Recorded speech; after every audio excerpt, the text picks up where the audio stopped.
السلام عليكم ورحمة الله وبركاته. بسم الله الرحمن الرحيم. الحمد لله رب العالمين، والصلاة والسلام على أشرف الأنبياء والمرسلين نبينا محمد وعلى آله وصحبه أجمعين. أما بعد. ബഹുമാന്യരായ സഹോദരങ്ങളെ, സഹോദരിമാരെ, ഉംദത്തുൽ അഹ്കാമിലെ കിതാബ് ത്വഹാറ, ശുദ്ധിയുമായി ബന്ധപ്പെട്ട് മനസ്സിലാക്കിയിരിക്കേണ്ട വിധിവിലക്കുകളാണ് കഴിഞ്ഞ ക്ലാസ്സുകളിലായി നാം പഠിച്ചു വരുന്നത്. അതിന്റെ ഒരു അധ്യായമായ അടുത്തൊരു അധ്യായത്തിലാണ് ഇന്ന് ഇൻഷാ അല്ലാഹ് നമ്മൾ പ്രവേശിക്കുന്നത്. ബാബുൽ ഇസ്തിതാബ എന്നാണ് ആ അധ്യായത്തിന്റെ പേര്. ബാബുൽ ഇസ്തിതാബ. ഫുഖഹാക്കൾ, കർമ്മശാസ്ത്ര പണ്ഡിതന്മാർ അവരുടെ ഗ്രന്ഥങ്ങളിൽ ബാബുൽ ഇസ്തിതാബ എന്ന ഭാഗം കൊടുത്തത് കാണാൻ സാധിക്കും. അതുകൊണ്ട് ഉദ്ദേശിക്കുന്നത് തലബുൻ ലിത്തീബ് എന്നാണ്. പൊതുവെ അറബി ഭാഷയിൽ നിങ്ങൾ പല വാക്കുകളും കാണാറുണ്ട് ഇസ്തഫ്അല എന്ന രൂപത്തിൽ. ഇസ്തഗ്ഫറ, ഇസ്തഗാസ, ഇസ്തആന തുടങ്ങിയ വാക്കുകൾ. അതിലെല്ലാം ഒരു കാര്യം, തേടുക എന്നുള്ള അർത്ഥം പൊതുവെ ഉണ്ടാകും. ഇസ്തഗ്ഫറ എന്ന് പറഞ്ഞാൽ പാപമോചനം തേടി എന്നാണ് അതിന്റെ അർത്ഥം പറയാറുള്ളത്. ഇസ്തആന എന്ന് പറഞ്ഞാൽ സഹായം തേടി, ഇസ്തഗാസ എന്ന് പറഞ്ഞാൽ സഹായം തേടി എന്നത് തന്നെ, പക്ഷെ സന്നിഗ്ധ ഘട്ടത്തിൽ സഹായം തേടുന്നതിന് അങ്ങനെ പറയും. ആ രൂപത്തിലുള്ള ഇസ്തിതാബ എന്ന് പറഞ്ഞാൽ ഐ തലബുൻ ലിത്തീബ്. എന്താണ് അതുകൊണ്ട് ഉദ്ദേശിക്കുന്നത്? ഒരു വ്യക്തി അവന്റെ ഖളാഉൽ ഹാജ കഴിഞ്ഞാൽ അവനിൽ നജസ് ഉണ്ടാകും, അവന്റെ ശരീരത്തിൽ നജസ് ഉണ്ടാകും. അപ്പൊ ആ നജസ് വെള്ളം ഉപയോഗിച്ച് ഇസ്തിൻജാവ് കൊണ്ടോ അതല്ലെങ്കിൽ കല്ലോ അതുപോലെയുള്ള സാധനങ്ങളോ ഉപയോഗിച്ച് ഇസ്തിജ്മാർ കൊണ്ടോ അത് നീക്കം ചെയ്യും. അതിനാണ് ഇസ്തിതാബ എന്ന് ഉദ്ദേശിക്കുന്നത്. അതോ നല്ല ശുദ്ധി ഉദ്ദേശിക്കുക എന്നതാണത്. അത് ഫുഖഹാക്കളുടെ ഒരു രീതിയാണ്. അവരതുകൊണ്ട് ഉദ്ദേശിക്കുന്നത് ഇസ്തിൻജാവും ഇസ്തിജ്മാറുമാണ്. വെള്ളം കൊണ്ട് ശുദ്ധിയാക്കലും കല്ലുകൊണ്ട് ശുദ്ധിയാക്കലുമാണ് അതുകൊണ്ട് ഉദ്ദേശിക്കുന്നത്. ആദ്യമായി ഈ ഒരു രൂപത്തിൽ അധ്യായത്തിന് ഇങ്ങനെ ഒരു ശീർഷകം കൊടുത്തിട്ടുള്ളത് ഇമാം ശാഫിഈ റഹ്മത്തുള്ളാഹി അലൈഹിയാണ്. അത് നമുക്ക് കാണാൻ സാധിക്കുക ഇമാം മുസ്നിയുടെ അദ്ദേഹത്തിന്റെ മുഖ്തസറിൽ ഇത് കാണാൻ സാധിക്കും. ഫിഖ്ഹിന്റെ ഒരു ഗ്രന്ഥമാണ്. ഇമാം മുസ്നി ഇമാം ശാഫിഈ റഹ്മത്തുള്ളാഹി അലൈഹിയുടെ ശിഷ്യനാണ്. അതുകൊണ്ട് തന്നെ അദ്ദേഹത്തിന്റെ ആ ഗ്രന്ഥത്തിൽ മുഴുവനും ഇമാം ഷാഫിഈ റഹ്മത്തുള്ളാഹി പറഞ്ഞ ഫിഖ്ഹിന്റെ മസ്അലകളാണ് ഇതിലുള്ളത്. അതുകൊണ്ട് ഇമാം ഷാഫിയിൽ നിന്നും അതുപോലെ അദ്ദേഹം എടുത്തുദ്ധരിച്ചിട്ടുള്ളതാണ് ഇങ്ങനെ ഒരു അധ്യായത്തിന്റെ പേര് ബാബുൽ ഇസ്തിതാബ എന്നുള്ളത്. ആദ്യമായി ആ ഹെഡിങ്ങിനെ കുറിച്ച് തന്നെ നമുക്ക് രണ്ട് കാര്യം ഇവിടെ സംസാരിക്കാനുണ്ട്. ഒന്ന്, ഇവിടെ ഇസ്തിതാബ, ബാബുൽ ഇസ്തിതാബ അഥവാ ഇസ്തിൻജ, ഇസ്തിജ്മാർ, ശുദ്ധിയാക്കൽ എന്ന അധ്യായത്തിൽ തന്നെ അദ്ദേഹം ഇവിടെ മറ്റു പല കാര്യങ്ങൾ കൂടി അതിൽ ഉൾപ്പെടുത്തിയിട്ടുണ്ട്. ടോയ്ലറ്റിലേക്ക് പ്രവേശിക്കുമ്പോഴുള്ള ദുആ, അതിന്റെ മര്യാദകൾ, അതിൽ ഖിബ്ലയെ അഭിമുഖീകരിക്കാൻ പാടില്ല തുടങ്ങിയ കാര്യങ്ങൾ അതിൽ ഇദ്ദേഹം ഉൾപ്പെടുത്തിയിട്ടുണ്ട്. അതുകൊണ്ട് തന്നെ ശേഷക്കാരായ പല പണ്ഡിതന്മാരും ഈ ഹെഡിങ് ബാബു ദുഖൂലിൽ ഖലാഇ വൽ ഇസ്തിതാബ എന്ന് വർദ്ധിപ്പിച്ചതായി കാണാൻ സാധിക്കും. ബാബു ദുഖൂലിൽ ഖലാ, ടോയ്ലറ്റിലേക്ക് പ്രവേശിക്കുന്നതുമായി ബന്ധപ്പെട്ട അധ്യായം, അതുപോലെ വൽ ഇസ്തിതാബ, അതിനുശേഷം മലമൂത്ര വിസർജനത്തിന് ശേഷം ശുദ്ധീകരിക്കുന്നതുമായി ബന്ധപ്പെട്ട കാര്യങ്ങൾ ഉൾക്കൊള്ളുന്ന അധ്യായം എന്ന് രണ്ടും കൂടി ചേർത്തതായി കാണാൻ സാധിക്കും. എന്നാൽ പല ഉലമാക്കളും പറഞ്ഞു ആ രൂപത്തിൽ അങ്ങനെ ചേർക്കേണ്ടതില്ല. കാരണം ഇസ്തിതാബ എന്ന് പറയുമ്പോൾ അതിന്റെ മുമ്പ് ശേഷമുള്ള കാര്യങ്ങളൊക്കെ അതിൽ ഉൾപ്പെടുത്താവുന്നതാണ്. ഇതാണ് ഒന്നാമത്തെ കാര്യം. രണ്ടാമതായിട്ടുള്ളത്, ഇവിടെ ഇദ്ദേഹം ഉംദത്തുൽ അഹ്കാമിൽ ഇദ്ദേഹം സാധാരണഗതിയിലുള്ള ഫുഖഹാക്കൾ അവരുടെ കിതാബുകൾ എഴുതുന്നതിന് അതിൽ നിന്നും ഒരു വ്യത്യസ്തമായ രൂപത്തിലാണ് അദ്ദേഹം എഴുതിയിട്ടുള്ളത്. ഫുഖഹാക്കൾ എഴുതുന്നത് സാധാരണ നമ്മുടെ ജീവിതത്തിൽ നടക്കുന്ന പ്രവർത്തനങ്ങൾ അതിന്റെ തർത്തീബിലായിരിക്കും. ഇപ്പൊ നിസ്കാരമാണെങ്കിൽ അതിന്റെ ആദ്യം ത്വഹാറത്താണ്. അപ്പൊ ആ നിസ്കരിക്കുന്നതിന് മുമ്പ് തന്നെ, വുളൂവിനൊക്കെ മുമ്പ് തന്നെ എന്ത് ചെയ്യേണ്ടതുണ്ട്? മലമൂത്ര വിസർജനം ശുദ്ധിയാക്കേണ്ടതുണ്ട്. അതുകൊണ്ട് ആ ക്രമത്തിലാണ് അവർ ആദ്യം കൊണ്ടുവരിക. അഥവാ മലമൂത്ര വിസർജനവുമായി ബന്ധപ്പെട്ട മര്യാദകളെല്ലാം പഠിപ്പിച്ചതിന് ശേഷമായിരിക്കും വുളൂവിന്റെ അധ്യായമൊക്കെ ഫുഖഹാക്കൾ, കർമ്മശാസ്ത്ര പണ്ഡിതന്മാർ അവരുടെ കിതാബിൽ കൊണ്ടുവരിക. കർമ്മശാസ്ത്ര പണ്ഡിതന്മാരെന്ന് നമ്മൾ പറയുന്നത് ഇത് നമ്മൾ ഹദീസ് വായിച്ച് അതിന്റെ വിശദീകരണമാണ് ഓരോ അധ്യായത്തിലും പഠിക്കുന്നത്. അതല്ലാതെ പറയേണ്ട കാര്യങ്ങൾ ഹദീസും ആയത്തുകളൊന്നും കൊടുക്കാതെ തന്നെ അതൊരു മത്തിനായിക്കൊണ്ട് എഴുതുന്ന കിതാബുകളുണ്ട്. ഓരോ മദ്ഹബിന്റെയും കിതാബുകളുണ്ട്. അവരൊക്കെ ആ രീതിയാണ് സ്വീകരിച്ചിട്ടുള്ളത്. എന്നാൽ ഇദ്ദേഹം ആ രീതിയിലല്ല, അതിൽ നിന്നും ചെറിയൊരു വ്യത്യാസമുണ്ട്. അതുകൊണ്ടാണ് നമ്മൾ ആദ്യം വുളൂവിന്റെ കാര്യമാണ് കഴിഞ്ഞ ക്ലാസ്സിൽ മനസ്സിലാക്കിയത്.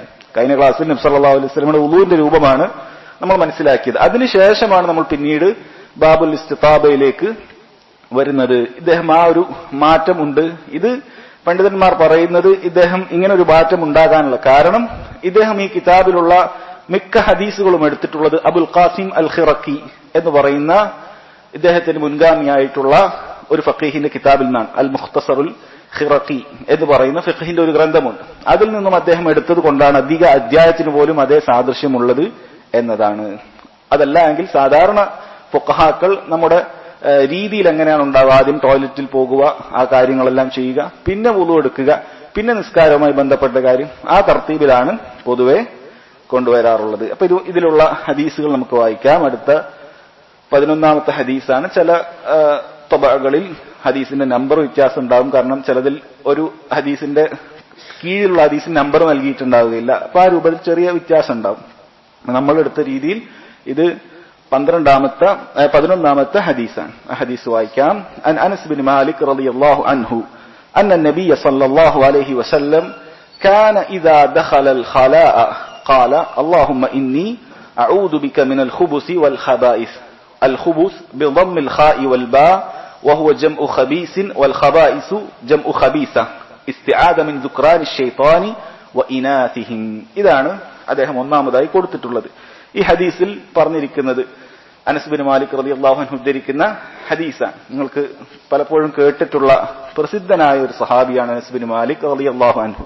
അദ്ദേഹത്തിന്റെ ഉമ്മ നബി സല്ലല്ലാഹു അലൈഹി വസല്ലമയുടെ അടുക്കലേക്ക് താങ്കളോട് ഒരു ഖാദിമായി ഇവനെ സ്വീകരിക്കണം എന്ന് പറഞ്ഞു കൊണ്ടാക്കിയിട്ടുള്ളതാണ്. ചെറിയ പ്രായത്തിൽ, വളരെ ചെറിയ പ്രായത്തിൽ 10 വയസ്സോ മറ്റോ ഉള്ളപ്പോൾ നബി സല്ലല്ലാഹു അലൈഹി വസല്ലമക്ക് ഖിദ്മത്ത് ചെയ്യാൻ വേണ്ടി ഉമ്മ ഒഴിഞ്ഞു വെച്ചതാണ്.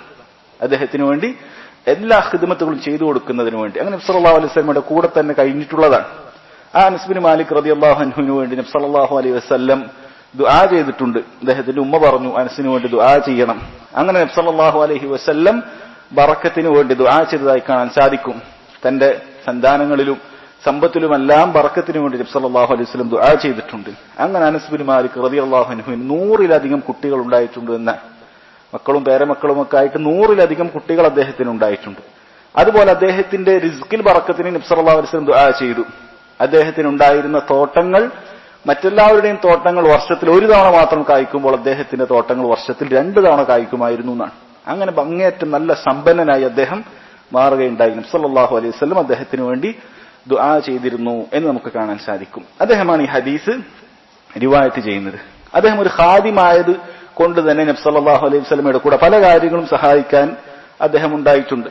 ഇവിടെ നബി സല്ലല്ലാഹു അലൈഹി വസല്ലം മലമൂത്ര വിസർജനത്തിന് വേണ്ടി പുറത്തേക്ക് പോകുകയാണ്. അപ്പോൾ കൂടെ അദ്ദേഹം ഉണ്ട്.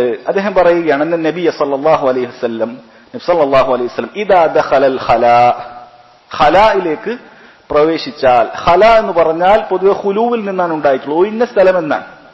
എന്തുകൊണ്ടാണ് ഖല എന്ന് പ്രയോഗിക്കുന്നത്?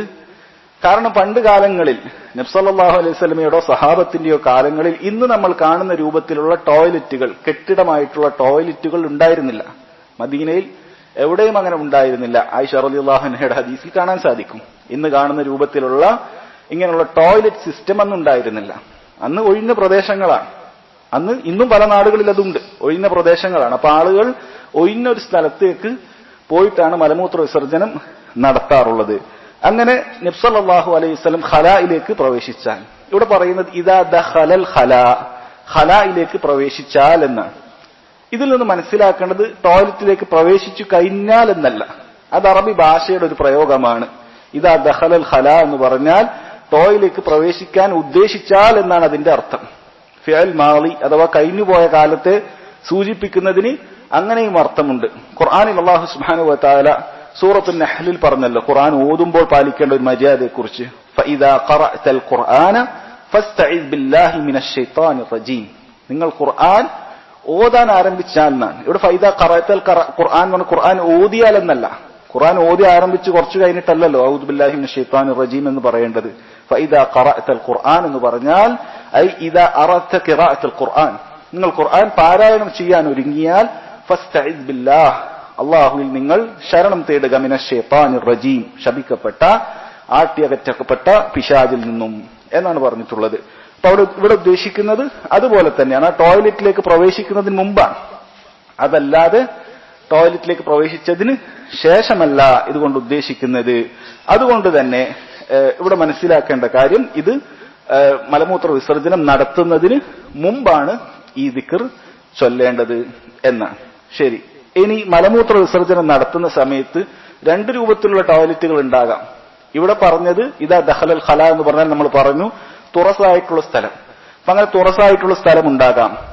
അതുപോലെ തന്നെ നമ്മൾ ഇന്ന് കണ്ടിട്ടുള്ള, നമ്മൾ പലരും ഉപയോഗിച്ചിട്ടുള്ള, ഇന്നും നിലവിലുള്ള ഈ ടോയ്ലറ്റ് സിസ്റ്റവും ഉണ്ട്. അപ്പൊ ഇത് രണ്ടിലും വ്യത്യസ്ത രൂപത്തിലാണ് ഉണ്ടാവുക.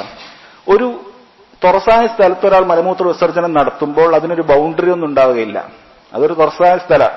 അപ്പൊ അങ്ങനെയുള്ള സ്ഥലത്ത് എപ്പോഴാണ് ഈ ദിക്ർ പറയേണ്ടത്? അല്ലാഹുമ്മ ഇന്നി അഊദു ബിക മിനൽ ഖുബൂസി വൽ ഖബായിസ് എന്ന ദിക്ർ എപ്പോഴാണ് പറയേണ്ടത്? പണ്ഡിതന്മാർ പറയുന്നു, അവിടെ പറയേണ്ടത് അതിലേക്ക് ഇരിക്കാൻ പോകുമ്പോഴാണ്.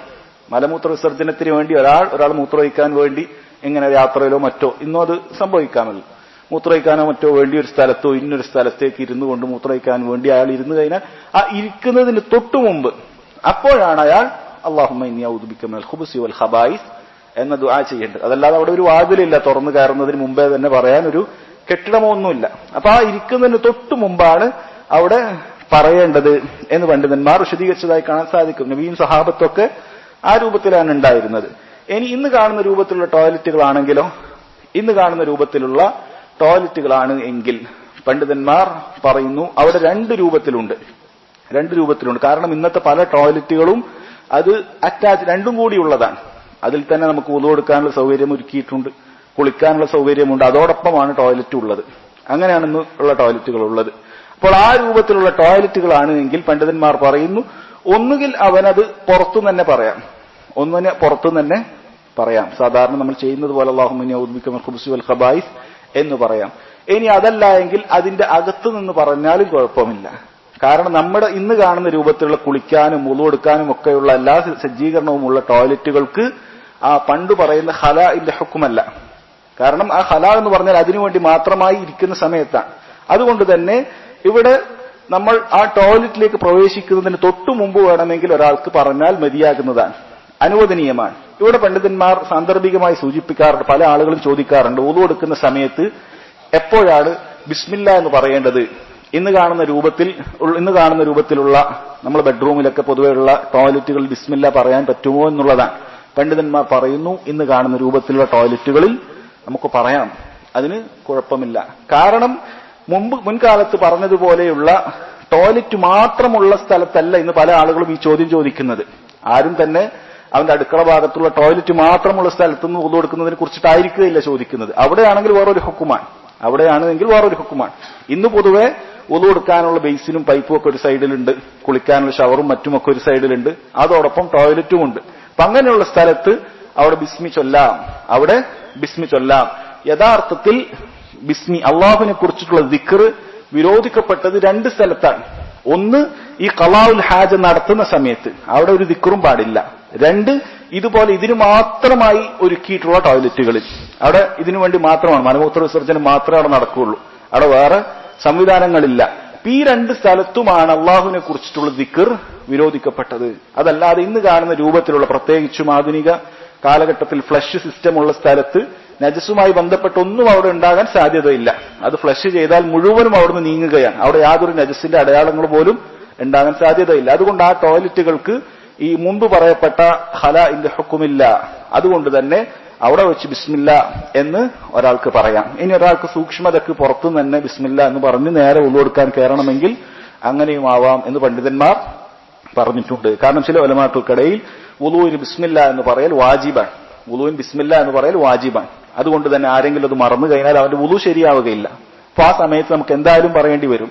ഷെയ്ഖ് ഇബ്നു ബാസ് റഹിമഹുല്ലാഹി പോലുള്ള ആളുകൾ പറഞ്ഞു, ഇത് വാജിബാണെങ്കിലും മറന്നുപോയാൽ ഓർക്കുന്ന സമയത്ത് പറഞ്ഞാൽ മതി. ചിലപ്പോ മുഖമൊക്കെ കഴുകി കൈ കഴുകാൻ പോകുമ്പോഴാണ് ഓർമ്മ വന്നെങ്കിൽ അപ്പോൾ ബിസ്മില്ല എന്ന് പറഞ്ഞാൽ മതി എന്ന് ഇബ്നു ബാസ് റഹിമഹുല്ലാഹി പോലുള്ള ആളുകൾ പറഞ്ഞിട്ടുണ്ട്. അതുകൊണ്ട് തന്നെ നമ്മുടെ ഇന്നത്തെ രീതിയിലുള്ള ടോയ്ലറ്റുകളിൽ അവിടെ ബിസ്മില്ല എന്ന് പറയുന്നതിൽ തെറ്റില്ല. കാരണം ആ രൂപത്തിലുള്ള ടോയ്ലറ്റുകളാണ്, അതിന്റെ സിസ്റ്റം ആകെ മാറിയിട്ടുണ്ട്. എന്നാൽ ഇങ്ങനെ മാറിയിട്ടുള്ള സിസ്റ്റം അത് ഇന്ന് മാത്രമല്ല, മുൻകാലത്ത് തന്നെ കൂഫയിലും മറ്റുമൊക്കെ ഫുഖഹാക്കൾ ആ രൂപത്തിലുള്ള ടോയ്ലറ്റുകളെ കുറിച്ച്, മുസ്തഹിമിനെ കുറിച്ച് അഥവാ ബാത്തിങ് റൂമുകളെ കുറിച്ചിട്ട് അവർ പറയുന്നുണ്ട്. കാരണം അവിടെ അന്ന് ചാലുകളുടെ സിസ്റ്റം വന്നിരുന്നു. ആദ്യ കാലഘട്ടത്തിൽ നജസുകൾ ഒഴുകിപ്പോകാനുള്ള ചാലുകൾ ഉണ്ടായിരുന്നില്ല. പിന്നീട് ആ രൂപത്തിൽ അവർ ആ കാലഘട്ടത്തിൽ തന്നെ അങ്ങനെയുള്ള കെട്ടിടങ്ങൾ ഉണ്ടാക്കിയപ്പോൾ നജസും മറ്റുമൊക്കെ ഒഴുകിപ്പോകാൻ ഒരു ചാല് പ്രത്യേകമായി ഒരുക്കിയപ്പോൾ അങ്ങനെയുള്ള സ്ഥലങ്ങളിൽ അള്ളാഹുവിനെ കുറിച്ചുള്ള ദിക്ർ ചൊല്ലുന്നതിൽ വിലക്കില്ല എന്ന് മുൻഗാമികളായ ഉലമാക്കൾ തന്നെ പറഞ്ഞതായി കാണാം. അപ്പൊ അതാണ് ഒന്നാമത്തെ വിഷയം. ഇനി ആ ദുആയിലേക്ക് കടക്കാം. ആ ദുആയിലുള്ളത് അല്ലാഹുമ്മ ഇന്നി അഊദു ബിക മിനൽ ഖുബുസി വൽ ഖബായിസ്. അല്ലാഹുമ്മ പലപ്പോഴും നിങ്ങൾ കേട്ടിട്ടുള്ളതാണ്. എന്താണ് അല്ലാഹുമ്മ എന്ന് പറഞ്ഞാൽ? അല്ലാഹുമ്മ എന്ന് പറഞ്ഞാൽ എന്താണ് അർത്ഥം? അല്ലാഹുവേ, യാ അല്ലാഹ് എന്നാണ് ധാരാളമായി ഉപയോഗിക്കുന്നത് കാരണത്താൽ ആ ഹർഫുൻ നിദ അല്ലാഹുവേ എന്ന ഒരു വിളിക്ക് വേണ്ടി ഉപയോഗിക്കുന്ന അതാണ് ഹർഫാണ്. അതിനുവേണ്ടി ഉപയോഗിക്കുന്ന ഹർഫാണ് യാ എന്നുള്ളത്. അത് ഒഴിവാക്കി എളുപ്പത്തിന് അല്ലാഹുമ്മ എന്ന് വന്നതാണ്. അല്ലാഹുമ്മ ആ മീം കൊണ്ടുവന്നതിന് ശൈഖ് ഇബ്നു ഉസൈമീൻ റഹിമഹുല്ല അദ്ദേഹം പറഞ്ഞതായി കാണാൻ സാധിക്കും. ആ മീം അത് ആ പറയുന്നതിനൊരു കൽബിനെ കൂടി ജംഅ ചെയ്യാൻ സാധിക്കുന്ന ഒന്നാണ്. മീം എന്ന് പറയണമെങ്കിൽ നമ്മൾ ചുണ്ടെല്ലാം കൂടണം. അല്ലാഹുമ്മ നമ്മൾ പറയുമ്പോൾ മീം എന്ന് പറയുമ്പോൾ ചുണ്ടെല്ലാം കൂടും. അപ്പൊ അത് യഥാർത്ഥത്തിൽ നമ്മുടെ ഹൃദയവും കൂടി അള്ളാഹുവിനെ കുറിച്ച് ചിന്തിക്കാൻ, നമ്മുടെ കൽബും കൂടി ജംഅ ചെയ്യാൻ അതിന് സഹായകമാകുന്ന ഒന്നാണ് എന്ന് ഇബ്നു ഉസൈമീൻ റഹിമഹുല്ല അദ്ദേഹം അതിങ്ങനെ ഒരു അഭിപ്രായം അദ്ദേഹം പറഞ്ഞതായി കാണാൻ സാധിക്കും. അതുപോലെ തന്നെ അല്ലാഹുമ്മ എന്ന യാ ഒഴിവാക്കിയിട്ട് അള്ളാഹു എന്നുള്ള വാക്കുകൊണ്ട് തന്നെയാണ് ആരംഭിക്കുന്നത്. അതിൽ ബറക്കത്തുണ്ട്. അള്ളാഹുവിന്റെ നാമം കൊണ്ട് തന്നെ ആരംഭിക്കുന്നതിൽ ബറക്കത്തുണ്ട് എന്നതുകൂടി കാരണത്താലാണ് അല്ലാഹുമ്മ എന്ന രൂപത്തിൽ ഉപയോഗിച്ചത് എന്ന് കാണാം. എന്തായാലും അർത്ഥം അല്ലാഹുവേ എന്നുള്ള വിളിയാണ്. എന്നിട്ട് എന്താണ് നമ്മൾ ദുആ ചെയ്യുന്നത്? ഇന്നി അഊദു ബിക, ഞാൻ അള്ളാഹുവിനോട് രക്ഷ തേടുന്നു എന്നാണ്. അതോടൊപ്പം സാന്ദർഭികമായി ഇവിടെ അല്ലാഹുമ്മ ഇന്നി അഊദു ബിക എന്നതിനോടൊപ്പം ബിസ്മില്ലാ അല്ലാഹുമ്മ ഇന്നി അഊദു ബിക മിനൽ ഖുബുസി വൽ ഖബായിസ് എന്ന ബിസ്മില്ലാ എന്ന് തുടക്കത്തിൽ ചൊല്ലേണ്ടതുണ്ടോ? പണ്ഡിതന്മാർ പറയുന്നു അങ്ങനെ ബിസ്മില്ലാ അല്ലാഹുമ്മ ഇന്നി അഊദു ബിക മിനൽ ഖുബുസി വൽ ഖബായിസ് എന്ന് വന്ന റിവായത്തുകളെല്ലാം ദുർബലമാണ്. ഒരു ഹദീസിൽ കാണാൻ സാധിക്കും അന്നൽ ബസ്മലത സിത്റുൻ മാ ബൈനൽ ആദമിയീൻ വഅയുനി ശൈത്താൻ. ബിസ്മില്ല എന്ന് പറയൽ ആദം സന്തതികളെയും അതുപോലെ ശൈത്താനിന്റെ കണ്ണുകൾക്കിടയിലുമുള്ളൊരു മറയാണ്. അവർക്ക് പിന്നീട് ഔറത്ത് കാണാൻ സാധിക്കുകയില്ല എന്നാണ്. എന്നാൽ ഈ ഹദീസിനെ പല ഉലമാക്കളും ദഈഫാക്കിയിട്ടുണ്ട്. അതുപോലെ തന്നെ ബിസ്മില്ലാ അല്ലാഹുമ്മ ഇന്നി അഊദു ബിക മിനൽ ഖബായിസ് എന്ന് പറയുന്ന ഹദീസിനെയും പല പണ്ഡിതന്മാരും ദഈഫാക്കിയിട്ടുണ്ട്. അതുകൊണ്ട് തന്നെ ഒരു പ്രത്യേകമായി നമുക്ക് അവിടെ ചൊല്ലിപ്പറയാൻ അങ്ങനെ ഹദീസിൽ നിന്നും തെളിവില്ല. പണ്ഡിതന്മാർ പറയുന്ന ഒരു ഖാഇദ ഇങ്ങനെയാണ്: അന്ന കുല്ല ദിക്രിൻ ഖുയ്യിദ ബിസമാനിൻ ഔ മകാനിൻ ഔ ഫദ്ലിൻ ഔ അദദിൻ ഫലാ ബുദ്ദ ഫീഹി മിനത് തൗഖീഫ്. ഏതൊരു ദിക്റും അതിനൊരു ഖുയ്യിദ ബിസമാൻ, ഒരു പ്രത്യേക സമയം അതിന് നിശ്ചയിക്കപ്പെട്ടു. ഔ മക്കാൻ, ഒരു പ്രത്യേക സ്ഥലത്ത് പറയാൻ വേണ്ടി അത് വന്ന് അങ്ങനെ ഒരുങ്ങിയാൽ, ഔ ഫദ്ലിൻ അല്ലെങ്കിൽ ഇത് ചൊല്ലിയാൽ ഇന്ന് ഫദ്ലുണ്ട് എന്ന് പറയുന്നു, ഔ അദദിൻ അല്ലെങ്കിൽ ഇത്ര എണ്ണം 33, 20, 10 അങ്ങനെ ഒരു പ്രത്യേകം എണ്ണം വെച്ച് കഴിഞ്ഞാൽ ഫലാ ബുദ്ദ ലഹു മിനത് തൗഖീഫ്. ശറഇൽ ഖുർആനിലോ ഹദീസിലോ അത് വരൽ നിർബന്ധമാണ്. അങ്ങനെ പ്രത്യേകം കണക്കാക്കണമെങ്കിൽ നിർബന്ധമാണ്. അതല്ലാതെ നമുക്ക് പൊതുവെ രൂപത്തിൽ പറയുന്നതിന് തെറ്റില്ല. ഒരാൾ ബിസ്മില്ല എന്ന് ഏതൊരു കാര്യത്തിനും പറയാം. ഏതൊരു കാര്യത്തിനും അയാൾക്ക് ബിസ്മില്ല നല്ല കാര്യത്തിനൊക്കെ ചെയ്യുന്നതിന് മുമ്പ് പറയുന്നതിൽ തെറ്റില്ല. എന്നാൽ ഇങ്ങനെ പ്രത്യേകം ഖൈദോടുകൂടി പറയണമെങ്കിൽ അത് ശറഇൽ വേണം. ഖൈദോടുകൂടി പറയണമെങ്കിൽ, അങ്ങനെ വിശ്വസിച്ച് പറയണമെങ്കിൽ ശറഇൽ വേണം. അതുകൊണ്ട് ഏത് ദുആ വേണമെങ്കിലും അവിടെ ചൊല്ലാമെന്ന് പണ്ഡിതന്മാർ പറഞ്ഞതായി കാണാൻ സാധിക്കും. ശരി, അല്ലാഹുമ്മ യാ അല്ലാഹ് ഇന്നി അഊദു ബിക, ഞാൻ അല്ലാഹു രക്ഷ തേടുന്നു, മിനൽ ഖുബുസി വൽ ഖബായിസ്, ഖുബുസിൽ നിന്നും ഖബായിസിൽ നിന്നും. ഈ ഖുബുസ് വൽ ഖബായിസ് എന്നുള്ള വാക്കിന്, ഖുബുസിന് ഈ ബാക്ക് സുക്കൂനാണോ അതല്ല ദമ്മാണോ കൊടുക്കേണ്ടത് എന്ന വിഷയത്തിൽ ഉലമാക്കൾക്കിടയിൽ അഭിപ്രായ വ്യത്യാസമുണ്ട്. ഖുബുസ് എന്നാണ് ഇവിടെ ഇബ്നു ഖുദാമ അൽ മഖ്ദസി, ഷെയ്ഖ് അബ്ദുൽ ഗനി അൽ മഖ്ദസി റഹിമഹുല്ല, അദ്ദേഹം അത് ലമ്മു കൊണ്ടാണ് എന്ന് അദ്ദേഹത്തിന്റെ കിതാബിൽ അവസാനം അതിന്റെ കൂടെ തന്നെ അദ്ദേഹം പറഞ്ഞിട്ടുണ്ട്. അൽ ഖുബുസ് ബിളമ്മിൽ ഖാഇ വൽ ബ, ഖുബു എന്നാണ് എന്ന് അദ്ദേഹം പറഞ്ഞിട്ടുണ്ട്. അത് ജംഉ ഖബീസാണ്. ഖബീസ് എന്ന് പറയുന്ന വാക്കിന്റെ ബഹുവചനമാണ്. വൽ ഖബായിസ് ജംഉ ഖബീസ, ഖബീസത്തിന്റെ ബഹുവചനമാണ് ഖബായിസ്. അതിന്റെ അർത്ഥം എന്താണ്? ഇസ്തിആദ മിനൽ ദുക്റാൻ ശൈത്താനി വ ഇനാസിഹിം, ആൺ പെൺ പിശാചുകളിൽ നിന്നുള്ള രക്ഷതേട്ടമാണ് എന്ന് അദ്ദേഹം ഹദീസിനോടൊപ്പം തന്നെ അദ്ദേഹം തന്നെ അത് കൊടുത്തിട്ടുണ്ട്. എന്നാൽ അധിക ഉലമാക്കളും അവർ പറഞ്ഞിട്ടുള്ളത് ഇവിടെ ഖുബുസ് എന്നുള്ളത് അധിക റിവായത്തിലും വന്നിട്ടുള്ളത് സുക്കൂനോട് കൂടിയാണ്. അല്ലാഹുമ്മ ഇന്നി അഊദു ബിക മിനൽ ഖുബ്സി ബാക്ക് സുക്കൂനോട് കൂടിയാണ് വന്നിട്ടുള്ളത്. ഖുബൂസ് എന്ന ലമ്മോട് കൂടിയാണ് വന്നിട്ടുള്ളതെങ്കിൽ അതിന്റെ അർത്ഥം ആൺ പെൺ പിശാചുകളിൽ നിന്നാണ് എന്ന അർത്ഥം ലഭിക്കും. എന്നാൽ സുക്കൂനോട് കൂടിയാണ് വന്നത് എന്ന് പറഞ്ഞാൽ അത് അഅമ്മായിട്ടുള്ള മൊത്തത്തിലുള്ളൊരു അർത്ഥമാണ്. അതിലെല്ലാ ഷെറുകളിൽ നിന്നുമുള്ള രക്ഷതേട്ടം അതിലുണ്ട്. നജസുകളാകട്ടെ, പിശാചിന്റെ ഷെറുകളാകട്ടെ, അതല്ലാത്ത മറ്റേതെല്ലാം ഷെറുകൾ ടോയ്ലറ്റിൽ പോയാൽ നമുക്ക് ഏൽക്കുമോ അതിൽ നിന്നെല്ലാം രക്ഷ തേടൽ അതിലുണ്ട്. അതുകൊണ്ട് ഷെയ്ഖ് ഇബ്നു ഉസൈമീൻ റഹിമഹുള്ളയെ പോലുള്ള ആളുകൾ പറയുന്നു, അല്ലാഹുമ്മ ഇന്നി അഊദു ബിക മിനൽ ഖുബ്സി എന്ന് ബാക്ക് സുക്കൂനിട്ട് പറഞ്ഞാൽ വിശാലമായ അർത്ഥം കിട്ടി.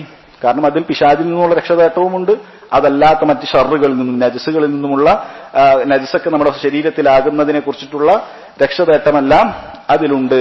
അതുകൊണ്ട് അങ്ങനെ സുക്കൂൻ ഇട്ടുകൊണ്ട് നമുക്ക് പറയാം. എന്നാൽ ദമ്മിട്ടുകൊണ്ട് പറഞ്ഞാലും അത് ഭാഷാപരമായി ശരി തന്നെയാണ്. പക്ഷെ സുക്കൂനിട്ടുകൊണ്ട് പറഞ്ഞാൽ ഒന്നുകൂടി വിശാലമായ അർത്ഥം അതിന് വന്നു, എല്ലാത്തിൽ നിന്നുമുള്ള രക്ഷതേട്ടം അതിൽ വന്നു എന്നാണ്.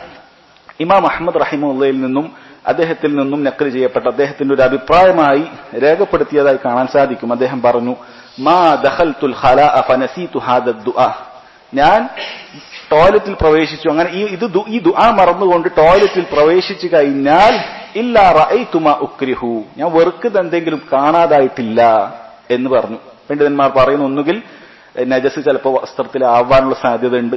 കാരണം പിശാചിന്റെ പ്രവർത്തനങ്ങൾ അവിടെ ഉണ്ടാകും. അവൻ എന്തെങ്കിലും രൂപത്തിൽ നജസ് വസ്ത്രത്തിലാക്കാനുള്ള ശ്രമം അവനുണ്ടാകും. കാരണം ഒരു മുഅ്മിനിന്റെ ഇബാദത്തുകളെ ഫസാദാക്കുക എന്നുള്ളത് പിശാചിന്റെ ലക്ഷ്യത്തിൽപ്പെട്ടതാണ്.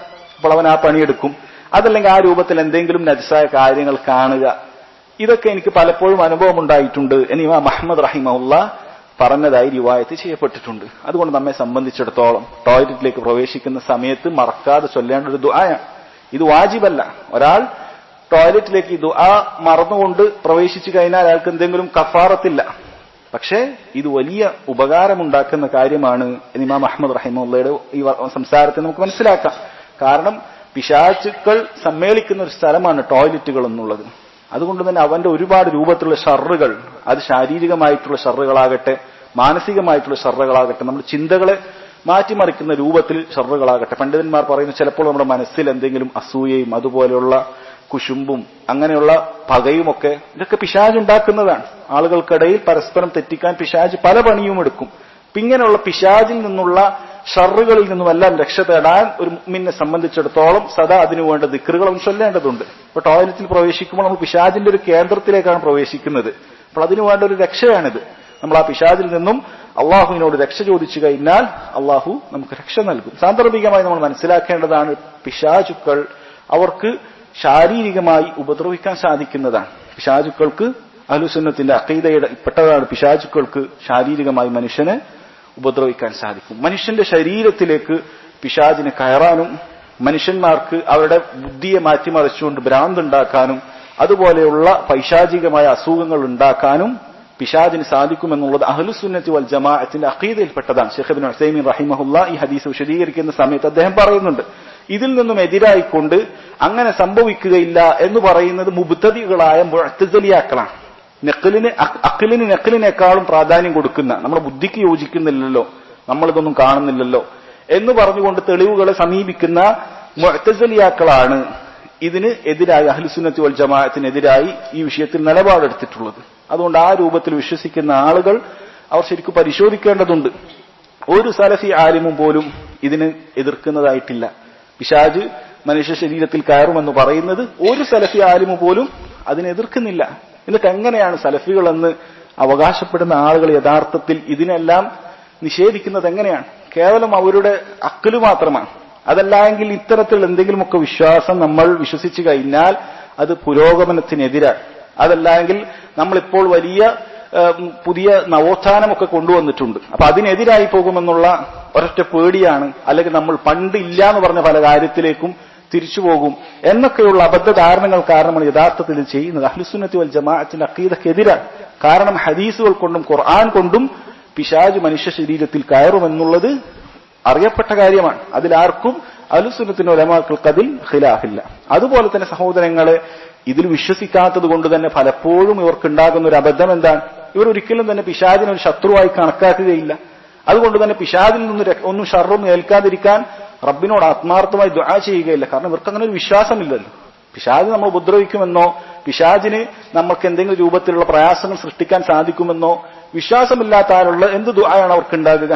ആ ദുആയിൽ എന്ത് ഇഖ്ലാസാണ് ഉണ്ടാകുക? അതുകൊണ്ട് അങ്ങനെ പ്രയാസം ഉണ്ടാകാൻ, യഥാർത്ഥത്തിൽ പൈശാചികമായ പ്രയാസങ്ങൾ ഉണ്ടാകാനുള്ള സാധ്യത അവർക്കാണ്. ചിലപ്പോൾ പിശാച് അവർക്ക് ഉണ്ടാക്കി കൊടുക്കുന്ന പ്രയാസങ്ങൾ അതൊരു പക്ഷെ ശാരീരികമായിരിക്കുകയില്ല. അവരുടെ വിശ്വാസത്തിൽ അവർക്കുണ്ടാകുന്ന ഇത്തരം രൂപത്തിലുള്ള പല പകകളും അങ്ങനെ ഉണ്ടാകുന്ന ഈ പ്രശ്നങ്ങളുമൊക്കെ ഒരുപക്ഷെ പിശാച് അങ്ങനെ ഉണ്ടാക്കി കൊടുക്കാം.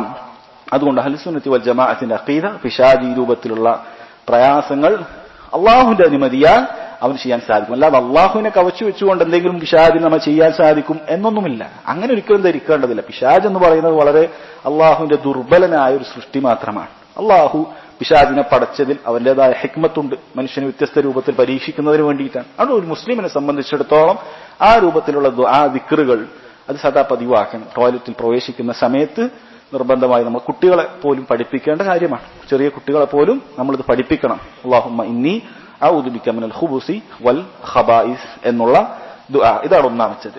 അടുത്ത ഹദീസ് അബൂ അയ്യൂബ് അൽ അൻസാരി റളിയല്ലാഹു അൻഹു ഉദ്ധരിക്കുന്ന ഹദീസാണ്. അദ്ദേഹം പറയുന്നു ഖാല റസൂലുള്ളാഹി സ്വല്ലല്ലാഹു അലൈഹി വസല്ലം, നബി സ്വല്ലല്ലാഹു അലൈഹി വസല്ലം പറഞ്ഞു, ഇദാ അതൈതുമുൽ ഗായിത ഫലാ തസ്തഖ്ബിലുൽ ഖിബ്ലത ബിഗായിത്തിൻ വലാ ബൗലിൻ വലാ തസ്തദ്ബിറൂഹാ വലാകിൻ ശർരിഖു ഔ ഗർരിബു. ഹദീസ് റിവായത്ത് ചെയ്ത അബൂ അയ്യൂബ് പറയുന്നു, ഖാല അബൂ അയ്യൂബ് فقدمنا الشام فوجدنا مراحيض قد بنيت نحو الكعبة فننحرف عنها ونستغفر الله عز وجل. എന്താണ് പറഞ്ഞിട്ടുള്ളത്? അബൂ അയ്യൂബ് അൽ അൻസാരി പ്രസിദ്ധനായ സഹാബിയാണ്. അദ്ദേഹം പറഞ്ഞു, നബി സല്ലല്ലാഹു അലൈഹി വസല്ലം നമ്മോട് പറഞ്ഞിട്ടുണ്ട്, ഇദാ അതൈതുമുൽ ഗായിത്ത്, നിങ്ങൾ ഗായിത്തിലേക്ക് പ്രവേശിച്ചു കഴിഞ്ഞാൽ ഫലാ തസ്തഖ്ബിലുൽ ഖിബ്ല. ഗായിത്ത് എന്ന് പറയുന്നത് മലമൂത്ര വിസർജനം നടത്തുന്നതിന് വേണ്ടിയിട്ടുള്ള സ്ഥലമാണ്. ഈ ഗായിത്ത് എന്താണ് എന്ന് അദ്ദേഹം ചില റിവായത്തുകളിലൊക്കെ കൊടുത്തിട്ടുണ്ട്. അൽ മുത്മഇന്നു മിനൽ അർദ്, ഭൂമിയിൽ അല്പം താഴ്ന്ന സ്ഥലം. കാരണം അങ്ങനെയുള്ള സ്ഥലമാണ് പൊതുവെ ഉപയോഗിക്കാറുണ്ടായിരുന്നത്.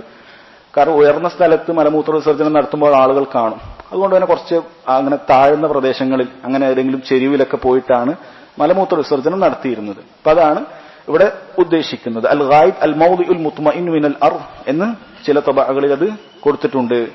കാനു യൻതാബൂനഹു ലിൽ ഹാജ, ഇങ്ങനെ മലമൂത്ര വിസർജനത്തിന് അവർ ഇത്തരം സ്ഥലങ്ങൾ അന്വേഷിക്കുമായിരുന്നു എന്ന് കാണാൻ സാധിക്കും. പിന്നീട് അതിന്റെ കൂടെ അദ്ദേഹം കൊടുത്തിട്ടുണ്ട്, ഫകുന്നു ബിഹി അൻ നഫ്സിൽ ഹദസി കറാഹിയത ലിദിക്രിഹി ബിഖാസിസ്മിഹി. ഹദസിന് തന്നെ അഥവാ ഈ മലമൂത്ര വിസർജ്യത്തിന് തന്നെ ഗായിത്ത് എന്ന് ഉപയോഗിച്ചിട്ടുണ്ട്. ഗായിത്ത് എന്നുള്ള ഉപയോഗം മലമൂത്ര വിസർജനത്തിന് തന്നെ, കാഷ്ടം എന്ന് പറയുന്നതിന് ഗായിത്ത് എന്ന അറബി ഭാഷയിൽ ഉപയോഗിച്ച് യഥാർത്ഥത്തിൽ അതിന് നേർക്കുനേരെയുള്ള അർത്ഥമല്ല, മറിച്ച് അതിനൊരു മറച്ചു പറഞ്ഞതാണ്. ആ സ്ഥലത്തിന് പറഞ്ഞതാണ്. ഇദാ ജാ അഹദുക്കുമുൽ ഗായിത്ത് എന്ന് പറഞ്ഞത് ഈ സ്ഥലമാണെങ്കിലും മറ്റു ചില സ്ഥലത്ത് ഈ ഹദസിനെ തന്നെ, ഈ വിസർജ്യത്തെ തന്നെ ഗായിത്ത് എന്ന് പറയാറുണ്ട്. വൽ മറാഹിൽ ഫവജദ്ന അൽ മറാഹിൽ എന്ന് അബൂ അയ്യൂബ് പറയുന്നുണ്ട്. ഇവിടെ അബ്ദുൽ ഗനി അൽ മഖ്ദസി എന്താണ് മറാഹിൽ എന്ന് കൊടുത്തിട്ടുണ്ട്. ജംഉൽ മിർഹാൽ വഹുവൽ മുഖ്തസൽ, നമ്മൾ കുളിക്കാനും മറ്റുമൊക്കെ ഉപയോഗിക്കുന്ന സ്ഥലം. വഹു അയ്ളൻ കിനായത്തുൻ അൻ മൗലിഉ തഖല്ലി, മലമൂത്ര വിസർജനം നടത്തുന്നതിന് മിർഹാൽ ടോയ്ലറ്റ് എന്ന് പറയും. ശരി, നോക്കാം. ഇദാ അതൈതുമുൽ ഗായിത, ഗായിത്തിലേക്ക് നിങ്ങൾ പ്രവേശിച്ചാൽ, അൽ മക്കാനുൽ മുൻഖഫിദ്, ഒരു താഴ്ന്ന പ്രദേശത്തിനാണ് ഗായിത്ത് എന്ന് പറയുന്നത്. അറബികളായ ആളുകൾ പണ്ട് തൊട്ടേ അവർ മലമൂത്ര വിസർജനം നടത്തുന്ന സമയത്ത് ഉപയോഗിച്ചിരുന്നതാണ്. ഇങ്ങനെയുള്ള താഴ്ന്ന പ്രദേശത്താണ് പോയി ഇരിക്കുക. കാരണം ആരും അവരെ കാണുകയില്ല എന്ന കാരണത്താൽ. ഇനി അതോടൊപ്പം നമ്മൾ പറഞ്ഞു, ഈ ഗായിത്ത് എന്നുള്ള പദം അത് മലമൂത്ര വിസർജ്യത്തിനും അത് ഉപയോഗിക്കാറുണ്ട്. അതുകൊണ്ട് തന്നെ ഒരു മുസ്ലിമിനെ സംബന്ധിച്ചിടത്തോളം അത്തരത്തിലുള്ള വാക്കുകൾ ഈ രൂപത്തിൽ കിനായത്തോടുകൂടി പറയുക എന്നുള്ളതാണ് നല്ലത്. ടോയ്ലറ്റിൽ പോയി വന്നു എന്ന് പറയുക, അതല്ലാതെ അവിടെ എന്ത് ചെയ്തു എന്നുള്ളത് പറയേണ്ടതില്ല. ടോയ്ലറ്റിൽ പോയി വന്നു, ആ രൂപത്തിലുള്ള സംസാരമാണ് നമ്മൾ ശീലിക്കേണ്ടത്. ഇങ്ങനെ കുട്ടികളെ പോലും എങ്ങനെ സംസാരം ശീലിപ്പിക്കുന്നത് അതൊരു ഫിഖ്ഹാണ്. ഒരാൾക്ക് ഫിഖ്ഹുണ്ട്, അവഗാഹമുണ്ട് ദീനിൽ എന്നുള്ളതിന്റെ തെളിവായിട്ട് ഇബ്നു ഉമർ റളിയല്ലാഹു അൻഹു അദ്ദേഹത്തിൽ നിന്നും ഇമാം ഇബ്നു അസീർ അദ്ദേഹത്തിന്റെ അൻ-നിഹായ എന്ന് പറയുന്ന കിതാബിൽ കൊടുത്തതായി കാണാൻ സാധിക്കും. ഇങ്ങനെ കുട്ടികളെ പോലും ആ രൂപത്തിൽ ചെറുതിലെ അങ്ങനെയുള്ള സംസാരങ്ങൾ ശീലിപ്പിക്കുക, ഇങ്ങനെ മോശം സംസാരങ്ങൾ ശീലിപ്പിക്കാതെ അങ്ങനെയുള്ള കാര്യങ്ങൾ, ടോയ്ലറ്റിൽ പോകുക അല്ലെങ്കിൽ ആ രൂപത്തിൽ ബാത്റൂമിൽ പോകുക, ആ രൂപത്തിൽ അവരെ ഇങ്ങനെയുള്ള കാര്യങ്ങളെല്ലാം പറഞ്ഞ് മനസ്സിലാക്കുക. മുന്നേ ഒരു ക്ലാസ്സിൽ നമ്മൾ പറഞ്ഞിട്ടുണ്ട്, എന്താണ് അത്യാവശ്യമായാലും അത് പറഞ്ഞാലേ ഈ വിഷയം മനസ്സിലാകൂ എന്ന സമയത്ത് നമുക്ക് ചിലപ്പോൾ പറയേണ്ടി വരും. അതല്ലാത്ത സമയത്ത്, പൊതുവിൽ ഉപയോഗിക്കുന്ന സമയത്ത് നമ്മൾ അങ്ങനെയാണ് ഉപയോഗിക്കേണ്ടത്, അതിനെ മറച്ചു പറഞ്ഞുകൊണ്ടാണ് ഉപയോഗിക്കേണ്ടത്. ശരി, ഇതാ അതൈതുമുൽ ഗായിത ഫലാ തസ്തഖ്ബിലുൽ ഖിബ്ല ബിഗായിതിൻ വലാ ബൗലിൻ, മലമൂത്ര വിസർജ്യം നടത്തുന്ന സമയത്ത് ഫലാ തസ്തഖ്ബിലുൽ ഖിബ്ല, നിങ്ങൾ ഖിബ്ലയെ അഭിമുഖീകരിക്കാൻ പറ്റുകയില്ല എന്നാണ്. അതുകൊണ്ട് ഈ ഹദീസ് തെളിവാണ്. ഒരാള് മലമൂത്ര വിസർജനം നടത്തുന്ന സമയത്ത് ഖിബ്ലയെ അഭിമുഖീകരിക്കാൻ പാടില്ല. വലാ തസ്തദ്ബിറൂഹ, അതിനെതിരായിട്ടും ഇരിക്കാൻ പാടില്ല. അത് മുന്നിടാനോ പിന്നിടാനോ പാടില്ല എന്നുള്ളത് ഈ ഹദീസിൽ നിന്നും തെളിവാണ്. പണ്ഡിതന്മാർ പറയുന്നു അതോടൊപ്പം തന്നെ ഇത് മലമൂത്ര വിസർജനം നടത്തുന്നതാണ്. അതോടൊപ്പം തന്നെ അത് ശുദ്ധിയാക്കുന്ന സമയത്തും ഇസ്തിൻജാഇന്റെ സമയത്തും അങ്ങനെ തന്നെ മലമൂത്ര വിസർജനം നടത്തി പിന്നീട് ഖിബ്ലക്ക് നേരെ തിരിയാൻ പാടില്ല. ശുദ്ധിയാക്കി കഴിയുന്നത് വരെ ഖിബ്ലക്ക് എതിരായിക്കൊണ്ട് തന്നെ നമ്മൾ ഇരിക്കേണ്ടതാണ് എന്ന് കാണാൻ സാധിക്കും. ഇനി ഇതിൽ നിന്നും ഉലമാക്കൾ അഭിപ്രായ വ്യത്യാസം ഉണ്ടായിട്ടുണ്ട്. ഇവിടെ ഇസ്തിഖ്ബാലുൽ ഖിബ്ല അതുപോലെ ഇസ്തിദ്ബാർ ഇതെല്ലായിടത്തും ഒരേപോലെയാണോ, അതല്ല ഒരു കെട്ടിടത്തിന്റെ ഉള്ളിലായാൽ അത് കുഴപ്പമുണ്ടോ ഇല്ലേ എന്നുള്ളതിൽ പണ്ഡിതന്മാർക്കിടയിൽ അഭിപ്രായ വ്യത്യാസമുണ്ട്. ശൈഖുൽ ഇസ്ലാം ഇബ്നു തൈമിയ്യ റഹിമഹുല്ലാഹി പോലെയുള്ള ഉലമാക്കൾ പറഞ്ഞിട്ടുള്ളത് ഇതെല്ലായിടത്തും ബാധകമെന്നാണ്. തുറസായ സ്ഥലത്താകട്ടെ, അതല്ല ടോയ്ലറ്റ്, നമ്മൾ ഇന്ന് വീട്ടിനകത്തുള്ള ടോയ്ലറ്റിലാകട്ടെ, അല്ലെങ്കിൽ ഏതെങ്കിലും രൂപത്തിൽ മറയുള്ള ടോയ്ലറ്റിലാകട്ടെ, ഒരിക്കലും തന്നെ നമ്മുടെ ടോയ്ലറ്റ് അത് ഖിബ്ലക്ക് മുന്നിടാനോ പിന്നിടാനോ പാടില്ല എന്ന് ശൈഖുൽ ഇസ്ലാം ഇബ്നു തൈമിയ്യ റഹിമഹുല്ലാഹി പോലെയുള്ള ആളുകൾ പറഞ്ഞിട്ടുണ്ട്. പക്ഷെ ജുംഹൂറായ ഉലമാക്കൾ പറഞ്ഞിട്ട് ഇങ്ങനെ തുറസായ സ്ഥലമാണ് എങ്കിലാണ് ഈ ഹറാമ് വരുന്നത്. എന്നാൽ ഒരു അടച്ച സ്ഥലമാണ് എങ്കിൽ, ഇന്ന് കാണുന്ന രൂപത്തിലുള്ള ടോയ്ലറ്റ് സിസ്റ്റം ആണ് എങ്കിൽ അഫ്ളൽ എതിരാകൽ തന്നെയാണ്, പക്ഷെ മറ്റേ അതേ രൂപത്തിലുള്ള ഹറാം ആവുകയില്ല എന്ന് പറഞ്ഞിട്ടുണ്ട്. ഷെയ്ഖ് ഇബ്നു ഉസൈമീൻ റഹിമഹുല്ല അദ്ദേഹം ഫത്വ കൊടുത്തിട്ടുള്ളത്, ചില ആളുകൾ ചോദിച്ചപ്പോൾ നമ്മുടെ ടോയ്ലറ്റ് ഇപ്പോൾ നിലവിൽ അങ്ങനെയാണ്, അപ്പോൾ അത് പൊളിക്കണോ വേണ്ടോ എന്നൊക്കെ ചോദിച്ചു. അദ്ദേഹം പൊളിക്കണമെന്നാണ് ഫത്വ കൊടുത്തിട്ടുള്ളത്. അദ്ദേഹത്തിന്റെ കിതാബിൽ അദ്ദേഹം അങ്ങനെയാണ് പറഞ്ഞിട്ടുള്ളത്. അപ്പൊ ആളുള്ളത് വലിയ ചെലവാകുക, അദ്ദേഹം ദീനിന്റെ കാര്യത്തിൽ എന്ത് ചെലവാണ്, അത് ഒന്ന് ഒഴിവാക്കിയാൽ നിങ്ങൾക്ക് ആ ഒരു അഭിപ്രായ വ്യത്യാസം സുരക്ഷിതമാക്കിക്കൂടെ എന്നാണ് അദ്ദേഹം ചോദിക്കുന്നത്. കാരണം അവിടെ അതല്ലാത്ത രൂപത്തിൽ ചെരിഞ്ഞോ മറിഞ്ഞോ ഇരിക്കുക എന്നുള്ളതൊന്നും എല്ലാവർക്കും സാധിക്കണമെന്നില്ല. ഈ ഹദീസിൽ പറയുന്നുണ്ട്, അബൂ അയ്യൂബ് അൽ അൻസാരി അവസാനത്തിൽ റളിയല്ലാഹു അൻഹു പറയുന്നുണ്ട്, നമ്മൾ അങ്ങനെ കുറച്ച് ചെരിഞ്ഞിരിക്കുകയാണ്, എന്നിട്ട് നമ്മൾ ഇസ്തിഗ്ഫാർ തേടുകയായിരുന്നു എന്ന് പറയുന്നുണ്ട്. അവരും ടോയ്ലറ്റിൽ പ്രവേശിച്ച കാര്യമാണ് പറയുന്നത്. അതുകൊണ്ട് തന്നെ ഇതിലൊരു ഖിലാഫ് ഉണ്ടായിട്ടുണ്ട്. അതുകൊണ്ട് പുതുതായി ഉണ്ടാക്കുന്ന ആൾ ഒരിക്കലും എന്ത് ചെയ്യാൻ പാടില്ല, നമ്മുടെ നാട്ടിലാണെങ്കിൽ പടിഞ്ഞാറ് കിഴക്ക്, അതാണ് നമ്മുടെ പടിഞ്ഞാറിൽ നിന്ന് അല്പം വടക്കോട്ട് തെറ്റിയിട്ടാണ് നമ്മൾ ഖിബ്ല ഉണ്ടാവുക. അപ്പൊ ആ രൂപത്തിലേക്ക് ഒരിക്കലും ചെയ്യരുത്. ബാത്റൂമിന് എന്ത് തടസ്സം ഉണ്ടാകട്ടെ, എഞ്ചിനീയർ എന്ത് പ്രയാസം പറഞ്ഞാലും നമുക്ക് നമ്മുടെ ദീനിന്റെ കാര്യം ഒരു സംശയമുള്ളത് ഒഴിവാക്കുക എന്നുള്ളത് വലിയ കാര്യമാണ്. ഇനി അതല്ല എങ്കിൽ ഞാൻ പറയട്ടെ, ഭൂരിഭാഗം ഉലമാക്കളും ഇങ്ങനെ അടച്ച കാരണം അടുത്ത ഹദീസ് അത് വ്യക്തമാകുന്നത് അടച്ച പ്രദേശത്താണ് എങ്കിൽ ആ കുഴപ്പമില്ല എന്ന് പറഞ്ഞ ഉലമാക്കളും ഉണ്ട്. എന്നിട്ട് നബി സല്ലല്ലാഹു അലൈഹി വസല്ലം എന്താണ് പറഞ്ഞത്? വലാകിൻ ശർരിഖു ഔ ഗർരിബു, എന്നാൽ നിങ്ങൾ ഷർക്കിലേക്ക് കിഴക്കിലേക്ക് ഔ ഗർരിബു പടിഞ്ഞാറേക്ക് നിങ്ങൾ തിരിഞ്ഞുകൊള്ളുക എന്ന് പറഞ്ഞു. കിബിലക്ക് മുന്നിടാനോ പിന്നിടാനോ പാടില്ല, എന്നാൽ നിങ്ങൾ കിഴക്കേക്കോ പടിഞ്ഞാറേക്കോ തിരിഞ്ഞുകൊള്ളൂ എന്ന് പറഞ്ഞു. എന്തുകൊണ്ടാണ് അത് പറഞ്ഞത്? നമ്മൾ കിബില പടിഞ്ഞാറല്ലേ, സല്ലല്ലാഹു അലൈഹി വസല്ലം കിബിലക്ക് തിരിയാൻ പാടില്ല എന്ന് പറഞ്ഞു. എന്നിട്ട് പറഞ്ഞു എന്നാൽ കിബിലക്ക് മുന്നിടാനോ പിന്നിടാനോ പാടില്ല എന്ന് പറഞ്ഞു, എന്നാൽ പടിഞ്ഞാറോ കിഴക്കോ തിരിഞ്ഞോളൂ എന്ന് പറഞ്ഞു. എന്തായിരിക്കും അതിന്റെ കാരണം? എന്താണ് കുട്ടികൾ, എന്തായിരിക്കും കാരണം? കിബിലക്ക് മുന്നിടാനോ പിന്നിടാനോ പാടില്ല എന്ന് പറഞ്ഞു. ശേഷം പറഞ്ഞു എന്നാൽ നിങ്ങൾ കിഴക്കോ പടിഞ്ഞാറോ തിരിഞ്ഞോളൂ എന്ന് പറഞ്ഞു. എന്താ കാരണം? എന്തായിരിക്കും? അതെ, മദീനത്തെ ഖിബിലയാണ് ഉദ്ദേശിക്കുന്നത്. ഖിബില എന്ന് പറയുന്നത് ഒരിക്കലും നമ്മൾ അങ്ങനെ ചിന്തിച്ചു പോയത്, എപ്പോഴും സൂര്യൻ അസ്തമിക്കുന്നിടത്താണ് ഖിബില എന്ന് വിചാരിക്കരുത്. അത് നമ്മളെ നാട്ടിലാണ്. കാബയിൽ നിന്നും എങ്ങനെയാണ് ഓരോ നാടുകളും കിടക്കുന്നതിനനുസരിച്ച് ഖിബില ഇങ്ങനെ ചുറ്റും വരും.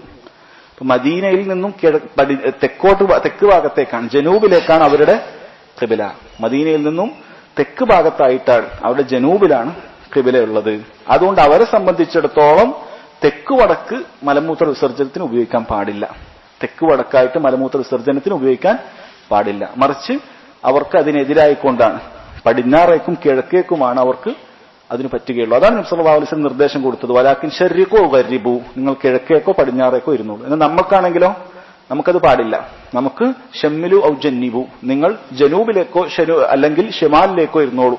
ഷമാലിലേക്ക് വടക്കേക്ക്, അതല്ല എങ്കിൽ തെക്ക് ഭാഗത്തേക്ക് നിങ്ങൾ ഉപയോഗിച്ചോളൂ. നമ്മൾ ശ്രദ്ധിക്കേണ്ട കാര്യമാണ്. നമ്മൾ എവിടെയെങ്കിലൊക്കെ എന്തെങ്കിലുമൊക്കെ യാത്രക്കൊക്കെ പോകുന്ന സമയത്ത് നമ്മൾ പെട്ടെന്നൊരു സ്ഥലത്തൊക്കെ ഇറങ്ങുമല്ലോ, ടോയ്ലറ്റിൽ പോകണം മൂത്രയിക്കണം എന്നൊക്കെ പറഞ്ഞിട്ട് ചിലപ്പോൾ വലിയ യാത്ര ആകുമ്പോൾ മസ്ജിദൊന്നും കാണാത്ത സമയത്ത് നമ്മൾ ചിലപ്പോൾ എവിടെയെങ്കിലൊക്കെ ഇറങ്ങി ടോയ്ലറ്റിൽ പോകാറുണ്ട്. അപ്പോൾ മനസ്സിലാക്കണം, ഇത് ഹറാമായ കാര്യമാണ്.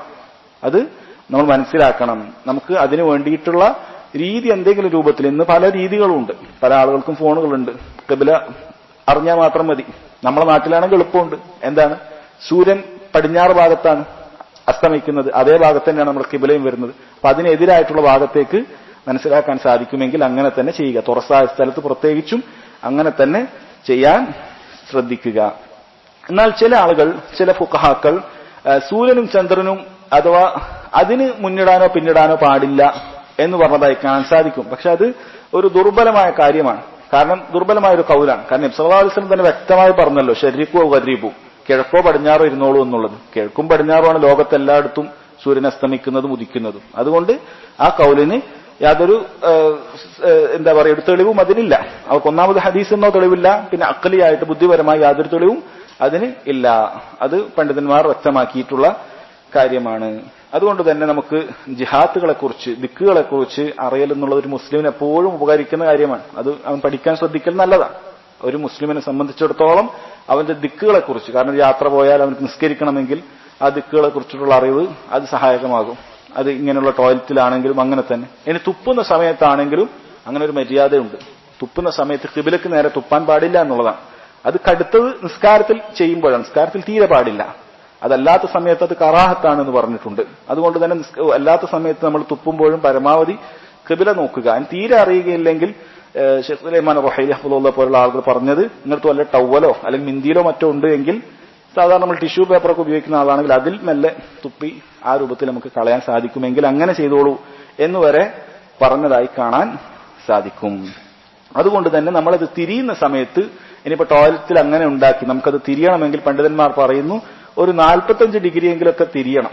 എന്നാലേ അത് ശരിക്കും തിരിഞ്ഞു, അത് കിബിലക്ക് നേരെ എതിരായി എന്ന് നീ പറയാൻ സാധിക്കുള്ളൂ. ഇപ്പൊ ഇതിങ്ങനെ കിബില ആണെങ്കിൽ അങ്ങനെയുള്ള ടോയ്ലറ്റ് വന്നാൽ നമുക്ക് ഏറ്റവും കുറഞ്ഞത് 45 ഡിഗ്രി, അതിന്റെ നേരെ 90 നേരെ ഉണ്ടാവും, അതിന്റെ ഒരു പകുതി അത്രയെങ്കിലും തിരിയണം, എന്നാലേ ആ ദിക്കിൽ നിന്ന് മാറി എന്ന് പറയാൻ സാധിക്കുകയുള്ളൂ എന്ന് ചില പണ്ഡിതന്മാർ പറഞ്ഞതായി കാണാൻ സാധിക്കും. എന്നിട്ട് ഈ ഹദീസ് ഉദ്ധരിച്ചതിന് ശേഷം അബു അയ്യൂബ് ഈ ഹദീസ് റിവായത്ത് സഹാബി പറയുകയാണ്, ഫഖദിംനാ അശ്ശാം, നമ്മൾ ഷാമിലേക്ക്, ഇന്നത്തെ സിറിയയും മറ്റുമൊക്കെ ഉൾക്കൊള്ളുന്ന ഷാമിലേക്ക് നമ്മൾ പ്രവേശിച്ചു. ഫവജദ്നാ മറാഹീൽ, അവർ അവിടെയാണ് യഥാർത്ഥത്തിൽ മിർഹാളുകൾ, ടോയ്ലറ്റുകൾ അവർ അവിടെയാണ് കണ്ടത്. അവർ മദീനയിൽ ഇല്ലായിരുന്നു എന്നാണ് ആയിഷ റളിയല്ലാഹു അൻഹയുടെ ഹദീസിലൊക്കെ കാണാൻ സാധിക്കും. മദീനയിൽ അന്ന് കാലത്ത് ടോയ്ലറ്റ് സിസ്റ്റം ഉണ്ടായിരുന്നില്ല, ഇങ്ങനെ തുറസായ സ്ഥലത്തായിരുന്നു, അവിടെ ഏതെങ്കിലും രൂപത്തിൽ ആളുകൾ കാണാത്ത രൂപത്തിൽ അങ്ങനെയായിരുന്നു അവർ ഉപയോഗിച്ചിരുന്നത് എന്നാണ്. അങ്ങനെ അവിടെ നമ്മൾ മറാഹിൽ കണ്ടു. ഖദ് ബുനിയത്, അത് നിർമ്മിക്കപ്പെട്ടിരിക്കുന്നു, നഹ്വൽ കഅബ, കഅബക്ക് നേരെ ആയിക്കൊണ്ട്, അത് കിബിലക്ക് നേരെയായിട്ട്. കാരണം അവിടെ പണ്ഡിതന്മാർ പറയുന്ന ഒരുപാട് നസാറാക്കളും ഒക്കെയാണ് അവിടുത്തെ എഞ്ചിനീയർമാരും മറ്റുമൊക്കെ ഉണ്ടായിരുന്നത് അന്ന് ഷാമിലൊക്കെ. അപ്പൊ അതൊന്നും ശ്രദ്ധിക്കുന്ന ആളുകളല്ല. അപ്പൊ അവർ ആ രൂപത്തിൽ അവരങ്ങനെയാണ് ഉണ്ടാക്കിയിരുന്നത് എന്നാണ്. എന്നിട്ട് ഇവർ പറയുന്നു ഫനൻ ഹരിഫു അൻഹ, നമ്മൾ എന്ത് ചെയ്യാറുള്ളത്, അതിന്റെ ഉള്ളിൽ നിന്ന് ടോയ്ലറ്റിൽ പോകുന്ന സമയത്ത് നമ്മൾ അല്പം ചെരിഞ്ഞൊക്കെ ഇരിക്കും. വനസ്തഗ്ഫിറുല്ലാഹ അസ്സ വജൽ, നമ്മൾ അള്ളാഹുവിനോട് ഇസ്തിഗ്ഫാർ ചൊല്ലുകയും ചെയ്യും. ഇദ്ദേഹത്തിന്റെ ഈ വാക്കിൽ പണ്ഡിതന്മാർക്കിടയിൽ ഒരു ഇഷ്കാൽ ഉണ്ടാക്കിയിട്ടുണ്ട്. അവർ പറഞ്ഞു അദ്ദേഹം ചെരിഞ്ഞിരിക്കുന്നു എന്ന് പറയുകയും ചെയ്തു, പിന്നീട് ഇസ്തിഗ്ഫാർ ചെയ്യുകയും ചെയ്തു എന്ന് പറയുന്നു. ഇസ്തിഗ്ഫാർ ചെയ്യേണ്ടത് പൊതുവെ എന്തെങ്കിലും തെറ്റുകൾ ചെയ്താലാണ്, പൊതുവെ അങ്ങനെ. അപ്പൊ എന്തുകൊണ്ടായിരിക്കും അദ്ദേഹം അങ്ങനെ പറഞ്ഞത് എന്നാണ് പല പണ്ഡിതന്മാരും പല അഭിപ്രായങ്ങളും പറഞ്ഞിട്ടുണ്ട്. ചിലർ പറഞ്ഞു ടോയ്ലറ്റിൽ നിന്ന് ഇറങ്ങിക്കഴിഞ്ഞാൽ നമുക്ക് ഗുഫ്രാനക്ക എന്ന് പറയാനുണ്ട്, അത് അള്ളാഹുവിനോട് ഇസ്തിഗ്ഫാർ തേടുന്നതാണ്, അപ്പൊ ആ രൂപത്തിൽ പറഞ്ഞതായിരിക്കാം എന്ന് പറഞ്ഞു. ചിലർ പറഞ്ഞു അദ്ദേഹത്തിന് ഒരു പക്ഷെ വിചാരിച്ച രൂപത്തിൽ ചെരിഞ്ഞിരിക്കാൻ പറ്റിയിട്ടുണ്ടാവുകയില്ല. ടോയ്ലറ്റിൽ അങ്ങനെയാണ്, നമ്മൾ ചിന്തിച്ചു നോക്കിയാൽ നമുക്കും അങ്ങനെ കണ്ടാൽ വിചാരിച്ച രൂപത്തിൽ ചിലപ്പോൾ ചെരിഞ്ഞിരിക്കാനൊന്നും കഴിയുകയില്ല. അതുകൊണ്ടായിരിക്കാം അദ്ദേഹം അതിനുശേഷം ഇസ്തിഗ്ഫാർ ചൊല്ലിയത് എന്നാണ്. ഈ ഹദീസ് തന്നെ, ഇദ്ദേഹത്തിന് ഈ വാക്ക് തന്നെയാണ് ടോയ്ലറ്റിന്റെ അകത്തായാൽ പോലും ഖിബിലക്ക് മുന്നിടാനോ പിന്നിടാനോ പാടില്ല എന്ന് പറഞ്ഞ ഉലമാക്കൾ തെളിവ് പിടിച്ചത് ഇദ്ദേഹത്തിന്റെ ഈ വാക്കാണ്. കാരണം അദ്ദേഹം മിർഹാദിലെ കാര്യമാണ് പറയുന്നത്. അപ്പൊ എന്നിട്ട് അവർ ഇസ്തഗ്ഫിറുല്ലാഹ് എന്ന് പറഞ്ഞത് പണ്ഡിതന്മാർ അതിന് തെളിവായി പിടിച്ചിട്ടുണ്ട്. ആ ഹദീസ് നമുക്ക് അടുത്ത ഹദീസ് വായിക്കാം. അടുത്ത ഹദീസ് Abdullah ibn Umar bin Khattab റളിയല്ലാഹു അൻഹുമാ, ഉമർ ബിൻ ഖത്താബ് റളിയല്ലാഹു അൻഹുവിന്റെ മകൻ അബ്ദുല്ലാഹ് ഇബ്നു ഉമർ റളിയല്ലാഹു അൻഹുമാ അദ്ദേഹം പറയുകയാണ്, റഖീതു യൗമൻ അലാ ബൈത്തി ഹഫ്സ, ഞാൻ ഒരു ദിവസം ഹഫ്സയുടെ വീട്ടിൽ താമസിക്കുകയായിരുന്നു. ഫറഅയ്തു നബിയ സല്ലല്ലാഹു അലൈഹി വസല്ലം യഖ്ലി ഹാജതഹു, നബി സല്ലല്ലാഹു അലൈഹി വസല്ലം മലമൂത്ര വിസർജനം നടത്തുന്നത് ഞാൻ കണ്ടു. അത് ആ ഒരു ദിക്ക് കണ്ടു എന്നാണ് അതിന്റെ അർത്ഥം. അങ്ങനെ ഇരിക്കുന്നത് ഞാൻ കണ്ടു. മുസ്തഖ്ബില ഷാം, അദ്ദേഹം മുന്നിട്ടത് ഷാമിലേക്കാണ്. മുസ്തദ്ബിറൽ കഅബ, ഷാമിലേക്ക് മുന്നിടുന്ന സമയത്ത് പിൻഭാഗം കഅബയിലേക്ക്, ഖിബിലയിലേക്കാണ് ഇസ്തിദ്ബാർ ഉണ്ടായിരുന്നത്, പിന്നിട്ടത് കഅബയിലേക്കാണ് എന്ന് അദ്ദേഹം പറയുകയാണ്. ഈ ഹദീസ് നമ്മൾ മനസ്സിലാക്കിയതുപോലെ അബ്ദുല്ലാഹി ഇബ്നു ഉമർ റളിയല്ലാഹു അൻഹുമ അദ്ദേഹമാണ്. അദ്ദേഹം ആരുടെ വീട്ടിലാണ് താമസിച്ചത്? ആരാണ്? ഹഫ്സ ഉമർ റളിയല്ലാഹു അൻഹു മകളാണ്, അദ്ദേഹത്തിന്റെ സഹോദരിയാണ്. സഹോദരിയുടെ വീട്ടിൽ താമസിക്കാൻ പോയതാണ്. അങ്ങനെ താമസിക്കുന്ന സമയത്ത് നബി സല്ലല്ലാഹു അലൈഹി വസല്ലം അവിടെയുണ്ട്, അവിടുത്തെ ഭാര്യയാണ്. നബി സല്ലല്ലാഹു അലൈഹി വസല്ലം അവിടെയുണ്ട്, അദ്ദേഹം അവിടെ താമസിക്കുകയായിരുന്നു. അപ്പോൾ കണ്ട കാര്യമാണ് ഇവിടെ പറഞ്ഞിട്ടുള്ളത്. ഈ ഹദീസിൽ പണ്ഡിതന്മാർ ഈ ഹദീസിൽ നിന്ന് തെളിവാക്കിയിട്ടുള്ളത്, ഒരു തെളിവാക്കിയത് ഇങ്ങനെയാണ്, ഇവിടെ കിബിലക്ക് മുന്നിട്ടില്ല പിന്നിട്ടാണുള്ളത്.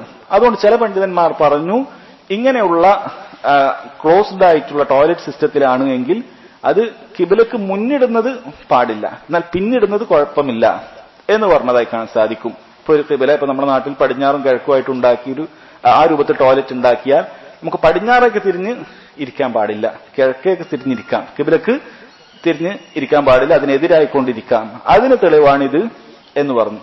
വേറെ ചിലർ പറഞ്ഞു അതങ്ങനെ മനസ്സിലാക്കേണ്ടതില്ല, ടോയ്ലറ്റ് ഇങ്ങനെ ആയിരിക്കണം, സല്ലല്ലാഹു അലൈഹി വസല്ലം ഇങ്ങനെ ഇരുന്നു, അതുകൊണ്ട് തന്നെ അവിടെ മുന്നിടാനോ പിന്നിടാനോ കുഴപ്പമില്ല എന്നുള്ളതിന് വ്യക്തമായ തെളിവാണ്, സല്ലല്ലാഹു അലൈഹി വസല്ലം പ്രവൃത്തിയാണ് ഇത് എന്ന് വേറെ ചില ഉലമാക്കൾ പറഞ്ഞു. അപ്പോൾ ആദ്യം പറഞ്ഞ ഉലമാക്കൾ എങ്ങനെയാണ് അത് എതിർത്തത്? ചിലർ പറഞ്ഞു ഇത് നബി സല്ലല്ലാഹു അലൈഹി വസല്ലമക്ക് ഖാസ് ആയിട്ടുള്ളതാണ്, നബി സല്ലല്ലാഹു അലൈഹി വസല്ലം അവിടുന്ന് ഖാസ് ആയിട്ടുള്ളതാണ്, ഇങ്ങനെയുള്ള സന്ദർഭത്തിൽ ഇത് ആളുകൾ കാണാൻ വേണ്ടി നബി സല്ലല്ലാഹു അലൈഹി വസല്ലം ചെയ്തതല്ല, കാരണം ടോയ്ലറ്റിലുള്ളതാണ്, ഇബ്നു ഉമർ റളിയല്ലാഹു അൻഹു യാദൃശ്ചികമായി കണ്ടതാണ്, അതുകൊണ്ട് അത് തെളിവാക്കാൻ പറ്റുകയില്ല എന്ന് പറഞ്ഞു. എന്നാൽ അത് മറുപടി പറഞ്ഞ പണ്ഡിതന്മാർ പറയുന്നു ഇതിന്റെ ഇല്ലത്ത് കാരണം എന്ന് പറയുന്നത് ഇഹ്തിറാമുൽ കഅബയാണ്, കഅബയെ ആദരിക്കലാണ്, കഅബ നമ്മുടെ ഖിബലയാണ്, നബി സല്ലല്ലാഹു അലൈഹി വസല്ലം ഏറ്റവും കൂടുതൽ ആദരിക്കുന്നവരിൽ പെട്ടവരാണ്. അതുകൊണ്ട് തന്നെ നബി സല്ലല്ലാഹു അലൈഹി വസല്ലം അങ്ങനെ ഇരുന്നിട്ടുണ്ട് എങ്കിൽ, അതിനെ പിന്നിട്ടിരുന്നിട്ടുണ്ട് എങ്കിൽ അതിൽ കുഴപ്പമില്ല, അതുകൊണ്ട് ഇങ്ങനെയുള്ള അടച്ച സ്ഥലത്ത് ഈ ഒരു വിഷയം വരുന്നില്ല എന്നാണ് അതിന് മറുപടിയായിട്ട് പണ്ഡിതന്മാർ പറഞ്ഞത്. അല്ലാഹു അലം. നമ്മൾ നേരത്തെ പറഞ്ഞതുപോലെ സാധിക്കുന്ന അത്ര വിഷയത്തിൽ സൂക്ഷ്മത കാണിക്കുക, പുതുതായി ഉണ്ടാക്കുന്ന ആളുകളൊക്കെ പ്രത്യേകിച്ച് ശ്രദ്ധിക്കുക, ആ രൂപത്തിൽ ഒഴിവാക്കുക. അതല്ല നിലവിലുള്ളതിന് എന്തെങ്കിലും ചെറിയ രൂപത്തിലൊക്കെ നമുക്ക് മാറ്റാൻ പറ്റുന്നതാണ് എങ്കിൽ സാധിക്കുന്ന ആളുകൾ മാറ്റുക. എല്ലാവരും ഉടനെ പൊളിക്കണമെന്ന് ഞാൻ ഫത്വ എന്ന് പറയുന്നില്ല, എന്നാൽ ഇബ്നു ഉസൈമീൻ റഹിമഹുള്ളാഹിയുടെ ഫത്വ ഞാൻ അറിയിച്ചു തന്നു. അദ്ദേഹം പറയുന്നത് അതൊക്കെ നിങ്ങൾ പല അദ്ദേഹം തിരിച്ചു ചോദിക്കുന്നത്, അതായത് നാട്ടിലെ ആളുകൾ ചോദിച്ചാണ് നിങ്ങൾ എന്തൊക്കെ ഇവിടെ വീട്ടിൽ ഉണ്ടാക്കുന്നത്, ഒരാവശ്യമില്ലാതെ നിങ്ങൾ കുറെ കാർപ്പറ്റും അതും ഇതും ഒക്കെ വലിച്ച് സീലിംഗും ഒക്കെ ചെയ്യുന്നില്ല, പിന്നെ ഇതിന് ചെയ്യാൻ നിങ്ങൾക്ക് പ്രയാസമാണോ എന്ന് അദ്ദേഹം അവിടുത്തെ ചോദിച്ച ആളുകളോട്, അത് 10-20 വർഷം മുമ്പുള്ള ചോദ്യം അദ്ദേഹം ചോദിക്കുന്നുണ്ട്. അതുകൊണ്ട് സാധിക്കുമെങ്കിൽ അത് നമ്മളത് അങ്ങനെ ഒരു അഭിപ്രായ വ്യത്യാസമുള്ള വിഷയത്തിൽ നമുക്ക് സൂക്ഷ്മത പാലിച്ചാൽ അത് നല്ലതാണ്. നാം പറഞ്ഞതുപോലെ ഇത് കഅബയോടുള്ള തഅലീമാണ്, ആദരവാണ്, നമ്മുടെ ഖിബലയാണത്.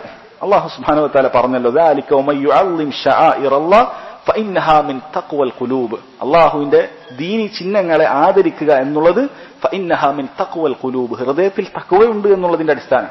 ഒരാൾക്ക് തഖ്വ ഇല്ലെങ്കിൽ ഇങ്ങനത്തെ ഒരു പ്രയാസവും ഉണ്ടാവില്ല. ഞാൻ പറഞ്ഞത് ഖിബലക്ക് നേരെ തുപ്പ, അതൊക്കെ ശ്രദ്ധിക്കുക. ഇപ്പൊ ടോയ്ലറ്റ് പുറത്തേക്ക് പോയാൽ തഖ്വയില്ലാത്ത ഒരാളെ സംബന്ധിച്ച് ഒന്നും നോക്കേണ്ട ആവശ്യമില്ല, എങ്ങനെയെങ്കിലൊക്കെ മലമൂത്ര വിസർജനം നടത്തുക.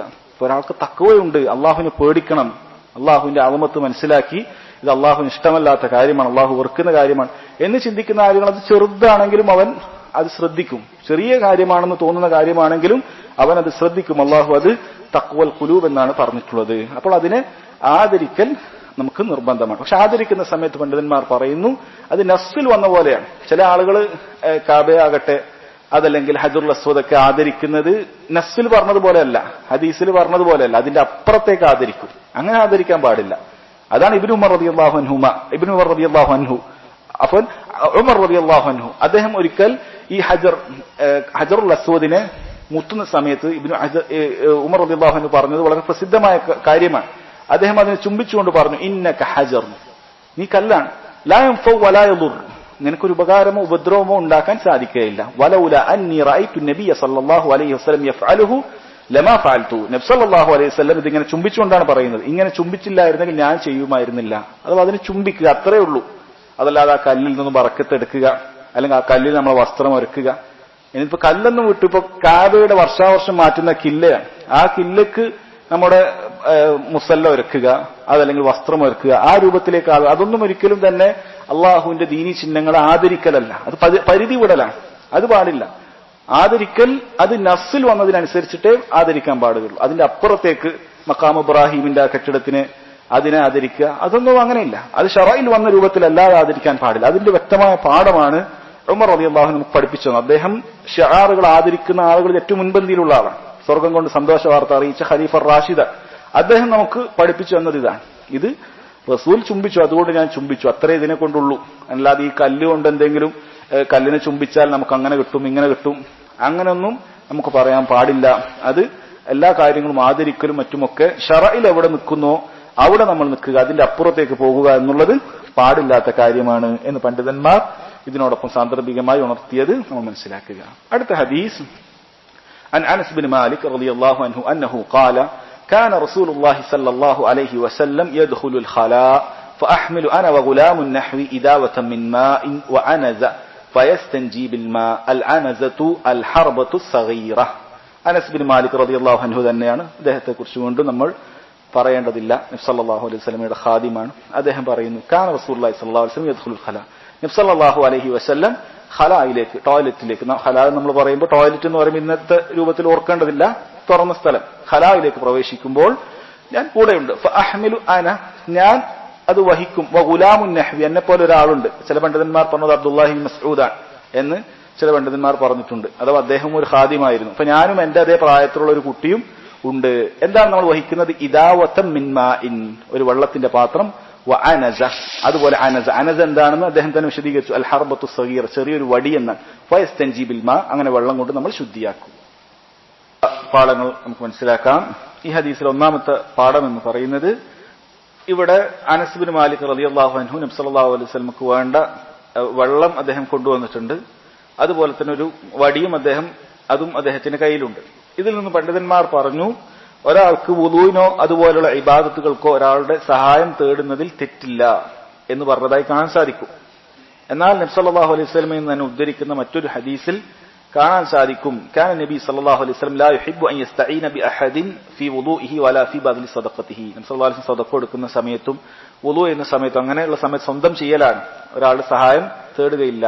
എന്നാൽ ഈ ഹദീസിലൂടെ അത് ഇടയ്ക്ക് നമുക്ക് അങ്ങനെ സഹായം തേടുന്നതിൽ തെറ്റില്ല എന്ന് കാണാം. നമ്മൾ കഴിഞ്ഞ ക്ലാസ്സിൽ മനസ്സിലാക്കിയിട്ടുണ്ട്. നമുക്ക് പ്രത്യേകിച്ചും ഫضലുള്ള ഒരാൾക്ക് അതിന്റെ താഴെയുള്ള ഒരാളെ ഇങ്ങനെ സഹായിയായി സ്വീകരിക്കുന്നതിൽ അത് വലിയൊരു ഇജ്ജത്തിന് കോട്ടമൊന്നുമില്ല. കാരണം അവരത് ഇഷ്ടപ്പെടും. ഫضലുള്ള ഒരാളെ സഹായിക്കുന്നത് അവർ ഇഷ്ടപ്പെടും. അതല്ലാത്ത രൂപത്തിൽ നമ്മൾ ആളുകളോട് പരമാവധി ഇങ്ങനെയുള്ള കാര്യത്തിലൊന്നും സഹായം തേടാതെ, ഇമാം അഹ്മദ് റഹിമഹുല്ലാഹ് ഒക്കെ പറഞ്ഞതായി കാണാൻ സാധിക്കും. അദ്ദേഹം പറഞ്ഞു, ഉക്രിഹു അൻ യസ്തഈനൽ മർഉ ബിഗൈരിഹി ഫിൽ വുളു. വുളുയിൽ മറ്റ് ആളുകളെ സഹായം തേടുന്നത് ഞാൻ ഇഷ്ടപ്പെടുന്നില്ല. ഒരാൾ സ്വന്തം തന്നെ വെള്ളം എടുക്കലും സ്വന്തം തന്നെ ഒക്കെ ചെയ്യലാണ് ഏറ്റവും നല്ലത് എന്ന് അദ്ദേഹം പറഞ്ഞതായി കാണാൻ സാധിക്കും. അതുപോലെ തന്നെ പണ്ഡിതന്മാർ ഇതിന്റെ ഫിഖ്ഹിയായ ഒരു അദബിന്റെ കാര്യമാണ് ആളുകളോട് പരമാവധി സഹായം ചെയ്യാതെ നമ്മൾ സ്വന്തമായി ചെയ്യുക എന്നുള്ളത്. ഫിഖ്ഹിയായ ഒരു മസ്അല കൂടി പണ്ഡിതന്മാർ ഇതിനോടൊപ്പം ചേർത്ത് പറഞ്ഞിട്ടുണ്ട്. അതെന്താണെന്ന് വെച്ചാൽ, ഒരു വ്യക്തിക്ക് സ്വന്തം നിലക്ക് വെള്ളം എടുക്കാൻ പോകാൻ, ടോയ്ലറ്റൊന്നും പോകാൻ, ഉളുവിന്റെ വെള്ളമൊക്കെ എടുക്കാൻ പോകാൻ കഴിയുന്നില്ല എങ്കിൽ, അയാൾക്ക് സ്വന്തം നിലക്ക് കഴിയുന്നില്ല എന്ന കാരണം തന്നെ അടുത്തതിലേക്ക് മാറാൻ, അഥവാ അടുത്ത ശുദ്ധീകരണ രീതി എന്ന് പറഞ്ഞാൽ വെള്ളം കൊണ്ട് സാധിക്കുന്നില്ല എങ്കിൽ ഒരാൾക്ക് ചെയ്യാൻ പറ്റുന്നതാണ് തയമ്മും എന്ന് പറയുന്നത്. അതിലേക്ക് മാറാൻ അത് തന്നെ മതിയായത് എന്നാണ്. വേറൊരാള് നിർബന്ധമായി വിളിച്ച് വെള്ളം കൊണ്ടുവരിപ്പിക്കണം, അതിനുവേണ്ടി മക്കളോട് കൽപ്പിക്കണമെന്നോ അതല്ലെങ്കിൽ ഒരാളെ സഹായത്തിന് വെക്കണമെന്നോ നിർബന്ധമില്ല. ഒരാൾക്ക് അടുത്തതിലേക്ക്, അടുത്ത സ്റ്റേജിലേക്ക്, അതായത് വെള്ളം ഉപയോഗിക്കാൻ പറ്റാത്ത ഒരാൾക്ക് അടുത്തത് മണ്ണ് കൊണ്ട് ചെയ്യുക എന്നുള്ളത്, തയമ്മും ചെയ്യുക എന്നുള്ളത്. അങ്ങനെ അതിലേക്ക് പോകാൻ സ്വന്തം നിലക്ക് കഴിവില്ല എന്നത് തന്നെ മതിയായതാണ് എന്നാണ്. അതാണ് പരമാവധി പറ്റുന്ന സഹായങ്ങളൊക്കെ തേടിയതിനു ശേഷമേ തയമ്മും ചെയ്യാൻ പറ്റുകയുള്ളൂ എന്നില്ല. സ്വന്തം നിലക്ക് തന്നെ ഒരാൾക്ക് അത് കഴിവില്ല എങ്കിൽ അടുത്തതിലേക്ക് മാറാം. അയാൾക്ക് ടോയ്ലറ്റിലൊന്നും പോയി, ഇപ്പൊ ഒരാളില്ല വീട്ടിൽ, ഇപ്പൊ ടോയ്ലറ്റിൽ ഒരാൾ പോയി വെള്ളം എടുത്തുകൊണ്ടുവന്നാൽ നമുക്ക് കിട്ടും. അങ്ങനെ കാത്തു നിൽക്കണം എന്നില്ല, ഒരാള് വിളിക്കണം എന്നില്ല. അയാൾക്ക് ആ സമയത്ത് തയമ്മും ചെയ്യാനുള്ള മണ്ണ് അവിടെ റെഡി ഉണ്ടെങ്കിൽ അയാൾക്ക് അവിടെ കിടന്നുകൊണ്ട് തന്നെ തയമ്മും ഒക്കെ ചെയ്യാം. അതിൽ പണ്ഡിതന്മാർ അങ്ങനെ പറഞ്ഞതായി കാണാൻ സാധിക്കും. രണ്ടാമത്തെ ഒരു മസ്അല എന്നുള്ളത് ഫയസ്തൻജി ബിൽ മാ, നബി സല്ലല്ലാഹു അലൈഹി വസല്ലം വെള്ളം കൊണ്ട് ശുദ്ധീകരിച്ചു എന്നുള്ളതാണ്. അതുകൊണ്ട് വെള്ളം കൊണ്ട് ശുദ്ധീകരിക്കാം എന്നുള്ളതിൽ തർക്കമില്ല. അത് നമ്മൾ പറയുമ്പോൾ നമ്മൾ വിചാരിക്കും, എന്താണ് ഇപ്പൊ വെള്ളം കുടിച്ചുകൊണ്ട് ശുദ്ധീകരിക്കാമെന്ന് പറഞ്ഞതിൽ വല്ല തർക്കവുമുണ്ടോ എന്നുള്ളതാണ്. അത് യഥാർത്ഥത്തിൽ ഫുഖഹാക്കൾക്ക് അവർക്കറിയാം. ചില സഹാബത്തിൽ നിന്നും അങ്ങനെ ചില റിവായത്ത് വന്നിട്ടുണ്ട്. Saad bin Abi Waqqas, Abdullah bin Zubair, Abdullah bin Umar റളിയല്ലാഹു അൻഹുമ, ഇവരിൽ നിന്നും ആദ്യ കാലഘട്ടത്തിൽ ചില അസറുകൾ വന്നിട്ടുണ്ട്. നബി സല്ലല്ലാഹു അലൈഹി വസല്ലം പറഞ്ഞതായിട്ട് അവർ പറഞ്ഞിട്ടുണ്ട്. നബി സല്ലല്ലാഹു അലൈഹി വസല്ലം പറഞ്ഞു എന്നല്ല, ഇന്നമൽ ഇസ്തിൻജാഉ ലിന്നിസാ, വെള്ളം കൊണ്ട് ശുദ്ധിയാക്കൽ സ്ത്രീകൾക്കാണ് എന്നവർ പറഞ്ഞിട്ടുണ്ട്.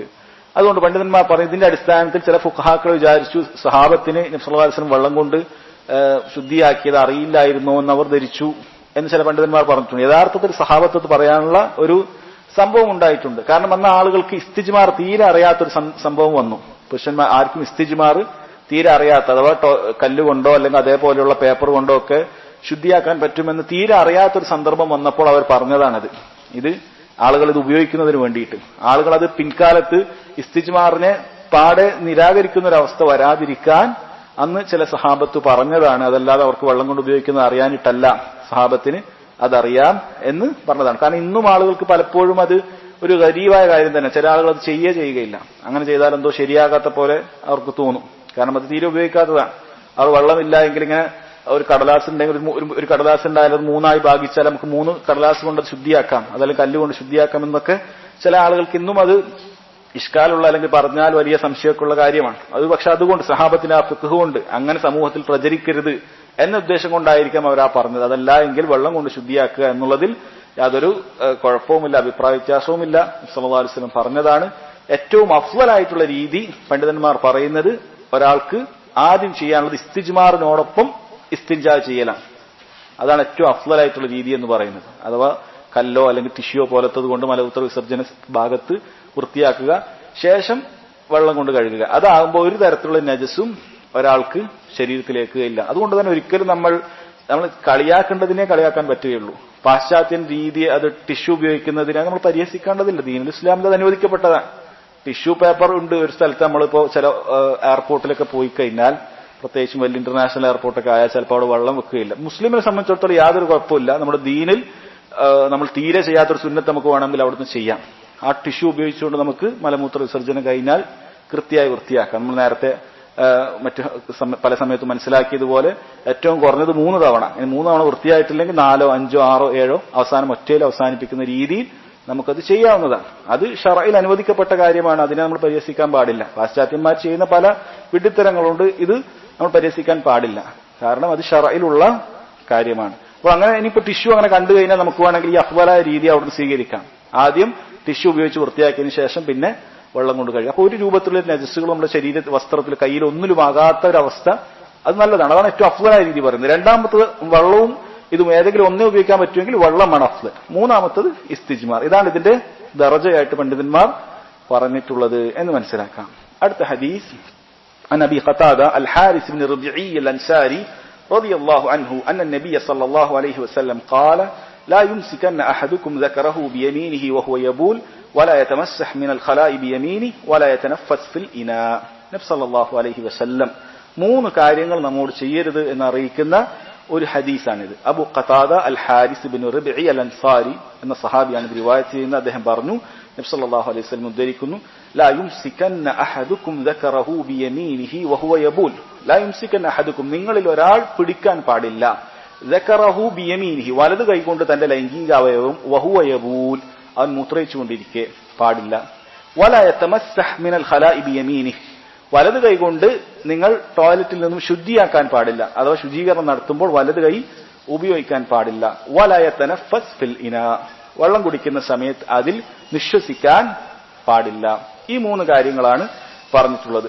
ഒന്നാമത്തെ കാര്യം പറഞ്ഞത് ലാ യുംസികന്ന അഹദുക്കും ദക്റഹു ബിയമീനിഹി വഹുവ യബൂൽ, ടോയ്ലറ്റിൽ പോകുമ്പോൾ മൂത്രം ഒഴിക്കുന്ന സമയത്ത് അവന്റെ ലൈംഗിക അവയവം സ്പർശിക്കാൻ പാടില്ല എന്നുള്ളതാണ്.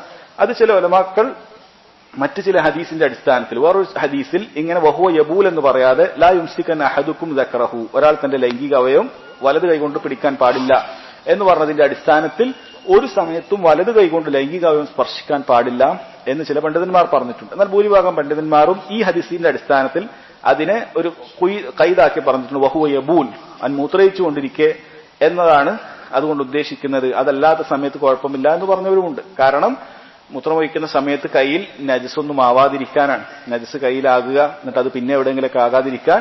അത് കാരണം വലത് കൈയാണ് പിന്നെ നമ്മൾ ബാക്കി എല്ലാ കാര്യത്തിനൊക്കെ ഉപയോഗിക്കുന്നത്. അപ്പോൾ വലത് കൈയിനെ ഇക്റാം ചെയ്തുകൊണ്ട്, അഥവാ ശുദ്ധിയാക്കുന്നതും അങ്ങനെയുള്ള കാര്യങ്ങളെല്ലാം വലത് കൈ മാറ്റി നിർത്തിക്കൊണ്ട് ഇക്റാം ചെയ്തുകൊണ്ടാണ് ഈ ഒരു കാര്യം വന്നിട്ടുള്ളത് എന്ന് പണ്ഡിതന്മാർ പറഞ്ഞതായിട്ട് കാണാൻ സാധിക്കും. അതുകൊണ്ട് മലമൂത്ര വിസർജനം നടത്തുന്ന സമയത്ത് നമ്മൾ എന്ത് ചെയ്യുക?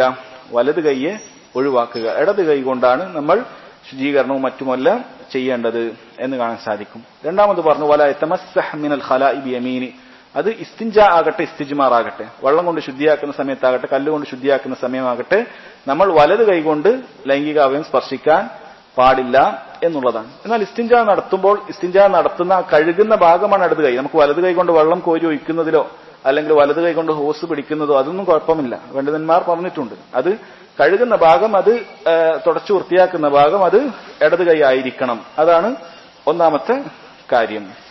ഇനി ഇസ്തിജ്മാർ ചെയ്യുന്ന സമയത്താണെങ്കിലോ, ഇസ്തിജ്മാർ ചെയ്യുന്ന സമയത്ത് ചില ഇഷ്കാല് വരും. ഇസ്തിജ്മാർ ചെയ്യുന്ന സമയത്ത് നമുക്ക് ലൈംഗികാവയം ഒന്നുകിൽ സ്പർശിക്കുക, അല്ലെങ്കിൽ ഇസ്തിജ്മാർ ചെയ്യാൻ വലത് കൈ ഉപയോഗിക്കുക, അല്ലെങ്കിൽ വലത് കൈ കൊണ്ട് ലൈംഗികാവയം പിടിക്കുക. ഏതെങ്കിലും ഒന്ന് അവിടെ ചെയ്യേണ്ടി വരും. പണ്ഡിതന്മാർ പറയുന്നു അവിടെയും ഇടത് കൈ കൊണ്ട് പിടിച്ചുകൊണ്ട് ഇസ്തിജ്മാർ ചെയ്യുന്ന സമയത്ത്, ടിഷ്യോ മറ്റോ കൊണ്ട് വൃത്തിയാക്കുന്ന സമയത്ത് അതിന് വലത് കൈ ഉപയോഗിക്കാം. അവിടെ ഇസ്തിജ്മാറിന് മാത്രമായിട്ടുള്ള ഒരളവാണ്. ലൈംഗികാവയം സ്പർശിക്കുന്നത് ഇടത് കൈ കൊണ്ട് തന്നെ ആ സ്ഥലം ലൈംഗികാവയം സ്പർശിക്കാതെ ആ ഭാഗം മാത്രം വൃത്തിയാക്കുന്ന രൂപത്തിൽ. കാരണം നമ്മുടെ കയ്യിൽ മറ്റെന്തെങ്കിലുമൊക്കെ ഉണ്ടാവും. ഇപ്പൊ രണ്ട് കൈ കൊണ്ട് നമ്മൾ വലത് കൈ കൊണ്ട് സ്പർശിക്കുന്ന അവസ്ഥ വരുന്നില്ല, വൃത്തിയാക്കാൻ നമ്മൾ ഇത് ഉപയോഗിക്കുന്നു എന്ന് മാത്രം. അങ്ങനെ അത് ചെയ്യാം. ഇത് ഉലമാക്കളിൽ വലിയ ഖിലാഫുള്ള ഒരു വിഷയമാണ്. ആ രൂപത്തിൽ ഈ രൂപത്തിൽ ചെയ്യാമെന്നുള്ളതാണ് ഷെയ്ഖുൽ ഇസ്ലാം ഇബ്നു തൈമിയയും അദ്ദേഹത്തിന്റെ ഉപ്പയുടെ ഉപ്പയായ മജ്ദുദ്ദീൻ, യഥാർത്ഥത്തിൽ ഇബ്നു തൈമിയ എന്നറിയപ്പെടുന്ന അദ്ദേഹമാണ് വലിയ പണ്ഡിതനായി ആദ്യം ഉണ്ടായത്. പിന്നീട് ഷെയ്ഖുൽ ഇസ്ലാം വലിയ പ്രസിദ്ധനായപ്പോൾ ഇബ്നു തൈമിയ എന്ന് പറയുമ്പോൾ ഇപ്പോൾ അറിയപ്പെടുന്നത് തഖിയുദ്ദീൻ അഹ്മദ് ബിൻ ഹലീം ഷെയ്ഖുൽ ഇസ്ലാം ഇബ്നു തൈമിയ റഹിമഹുള്ളയാണ്. അദ്ദേഹമാണ് ഇപ്പോൾ അറിയപ്പെടുന്നത്. അതുകൊണ്ട് ചില പണ്ഡിതന്മാർ ഇപ്പോഴും ഷെയ്ഖുൽ ഇസ്ലാം എന്ന് പറയുമ്പോൾ ഇബ്നു തൈമിയ ആണെങ്കിൽ അൽ ഹഫീദ്, പേരമകൻ എന്ന് പ്രത്യേകം എടുത്ത് ഷെയ്ഖ് സാലിഹ് ഉസൈമിയൊക്കെ അദ്ദേഹം ആ രൂപത്തിലാണ് പറയാറുള്ളത്. അതല്ലാതെ ഷെയ്ഖുൽ ഇസ്ലാം എന്ന് പറഞ്ഞാൽ അതിന്റെ അർത്ഥം അത് അദ്ദേഹത്തിന്റെ ഉപ്പാപ്പയാണ്, അതാണ് ഉദ്ദേശിക്കുന്നത് എന്ന് കാണാൻ സാധിക്കും. അവരൊക്കെ ആ ഒരു അഭിപ്രായമാണ് സ്വീകരിച്ചിട്ടുള്ളത്. അഥവാ നമ്മൾ ഇടത് കൈകൊണ്ട് സ്പർശിച്ച് വലത് കൈകൊണ്ട് ശുദ്ധിയാക്കുക എന്നുള്ളതാണ് അതുകൊണ്ട് ഉദ്ദേശിക്കുന്നത്. അതുകൊണ്ട് കുഴപ്പമില്ല. പിന്നെ ഒരു മസാല ഇങ്ങനെ, അഥവാ ഒരാളൊരു വലത് കൈകൊണ്ട് വൃത്തിയാക്കിയാൽ അയാളുടെ നജസ് അത് ഉയരുമോ, നജസ് വൃത്തിയാകുമോ എന്നുള്ളതാണ്. അത് ലാഹിരികളായ ആളുകൾ അവർ പറഞ്ഞു വലത് കൈ കൊണ്ട് ഉപയോഗിച്ചാൽ അത് നജസ് വൃത്തിയാവുകയില്ല എന്നാണ്. എന്നാൽ ഒരു ഖാഇദയിൽപ്പെട്ടതാണ് നജസ് വൃത്തിയാക്കുക എന്നുള്ളതിന് പ്രത്യേക സിഫത്തോ പ്രത്യേക രൂപമോ ഇല്ല. നജസ് വൃത്തിയായാൽ മതി, നിയ്യത്ത് പോലും ആവശ്യമില്ല എന്നാണ്. ഒരാൾക്ക് നജസ് വൃത്തിയാക്കണമെങ്കിൽ നിയ്യത്ത് പോലും ആവശ്യമില്ല. ഉദാഹരണത്തിന് ഒരാളുടെ വസ്ത്രത്തിൽ എന്തെങ്കിലും രൂപത്തിൽ മലമൂത്ര വിസർജ്യമായി, പിന്നീട് അത് ഏതെങ്കിലും രൂപത്തിൽ അത് പുറത്ത് ഉണക്കാനിട്ടപ്പോൾ മഴയോ മറ്റോ തട്ടി, അതല്ലെങ്കിൽ അയാൾ തന്നെ യാത്ര ചെയ്യുമ്പോൾ മഴ തട്ടി, അത് ഒഴിവായാലത് മതി. നിയ്യത്ത് വെക്കണമെന്നില്ല. വുളു എടുക്കുമ്പോൾ ഇപ്പൊ നമുക്ക് വെറുതെ മഴ നനഞ്ഞാൽ നിയ്യത്തില്ലാതെ നമുക്ക് എല്ലാ ഭാഗം നനഞ്ഞാൽ പോലും വുളു ആവുകയില്ല. എന്നാൽ നജസ് വൃത്തിയാക്കുന്ന സമയത്ത് നിയ്യത്ത് ആവശ്യമില്ല. അതുകൊണ്ട് തന്നെ ഇവിടെ ഏത് രൂപത്തിൽ കഴുകിയാലും അത് തെറ്റാണ്, കറാഹത്താണ് എന്നതല്ലാതെ അവിടെ നജസ് പോകുകയില്ല എന്നൊന്നും അവിടെ വരുന്നില്ല. നജസ് പോകും എന്നാണ്. അവസാനം പറഞ്ഞത് വലാ യതനഫസ് ഫിൽ ഇനാ, നിങ്ങൾ പാത്രത്തിൽ നിശ്വസിക്കാൻ പാടില്ല. അത് നമ്മൾ വെള്ളം കുടിക്കുമ്പോൾ പാലിക്കേണ്ട ഒരു കാര്യമാണ്. വെള്ളം കുടിക്കുന്ന സമയത്ത് അത് എങ്ങനെയാണ് എടുക്കേണ്ടത്? കുറച്ച് അല്പാൽപമായി 3 തവണ പറ്റുമെങ്കിൽ ആ രൂപത്തിലാണ് നമ്മൾ വെള്ളം കുടിക്കേണ്ടത്. ഒന്നാമതൊരു വലിയൊരു കുടമാണെങ്കിൽ അത് എടുത്തുകൊണ്ട് അതിൽ തന്നെ ശ്വസിക്കുക എന്നുള്ളത് ഈ ഹദീസിന്റെ അടിസ്ഥാനത്തിൽ വിലക്ക് വന്നിട്ടുള്ള കാര്യമാണ്. അതിൽ ധാരാളം പ്രശ്നങ്ങൾ വരാം. അതിൽ നമ്മുടെ വായിൽ നിന്നുണ്ടാകുന്ന പല രൂപത്തിലുള്ള മൈക്രോ ഓർഗാനിസംസ് ഇത് വരാമെന്ന് ഷെയ്ഖ് ഇബ്നു തൈമിയ്യ റഹിമഹുള്ളാഹി പോലുള്ള ആളുകൾ പറഞ്ഞിട്ടുണ്ട്. അതുപോലെ തന്നെ അടുത്ത ആൾക്ക് കുടിക്കുമ്പോൾ അതിൽ നിങ്ങൾ വിശ്വസിച്ചാൽ അത് വലിയ പ്രയാസമുണ്ടാക്കും, അപ്പൊ രോഗങ്ങളൊക്കെ പകരും. ആ രൂപത്തിൽ പല കാര്യങ്ങളും പറഞ്ഞു. അതുകൊണ്ട് വെള്ളം കുടിക്കുന്ന സമയത്ത് അത് വായു വെച്ച് കുടിക്കാം, അതിൽ തെറ്റില്ല. പക്ഷെ അതിൽ തന്നെ ശ്വസിക്കാൻ പാടില്ല.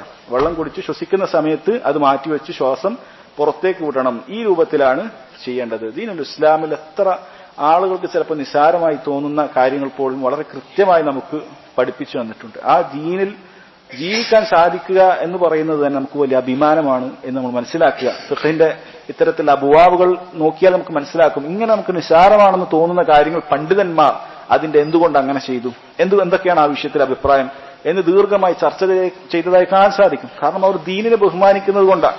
ദീനിൽ വരുന്ന ഇത്തരം വിധിവിലക്കുകൾ കൃത്യമായി ബഹുമാനിക്കുന്നത് കൊണ്ട് തന്നെയാണ് ഈ വിഷയങ്ങൾ അവർ നിസ്സാരമായി കാണാതെ അത് മനസ്സിലാക്കുകയും പഠിക്കുകയും അതെങ്ങനെ ചെയ്യാം, എങ്ങനെ ചെയ്യാൻ പാടില്ല എന്നെല്ലാം അവരുടെ ഗ്രന്ഥങ്ങളിൽ പേജുകളോളം അവർ വിശദീകരിക്കുന്നത് അതുകൊണ്ട് തന്നെയാണ്. ഇൻഷാ അല്ലാഹ് ഈ അധ്യായത്തിൽ ഒരു ഹദീസ് കൂടി ബാക്കിയുണ്ട്. നമുക്ക് അടുത്ത ക്ലാസ്സിലേക്ക് അത് പഠിക്കാം. അല്ലാഹു സുബ്ഹാനഹു വ തആല അതിനുള്ള തൗഫീഖ് നൽകി അനുഗ്രഹിക്കുമാറാകട്ടെ.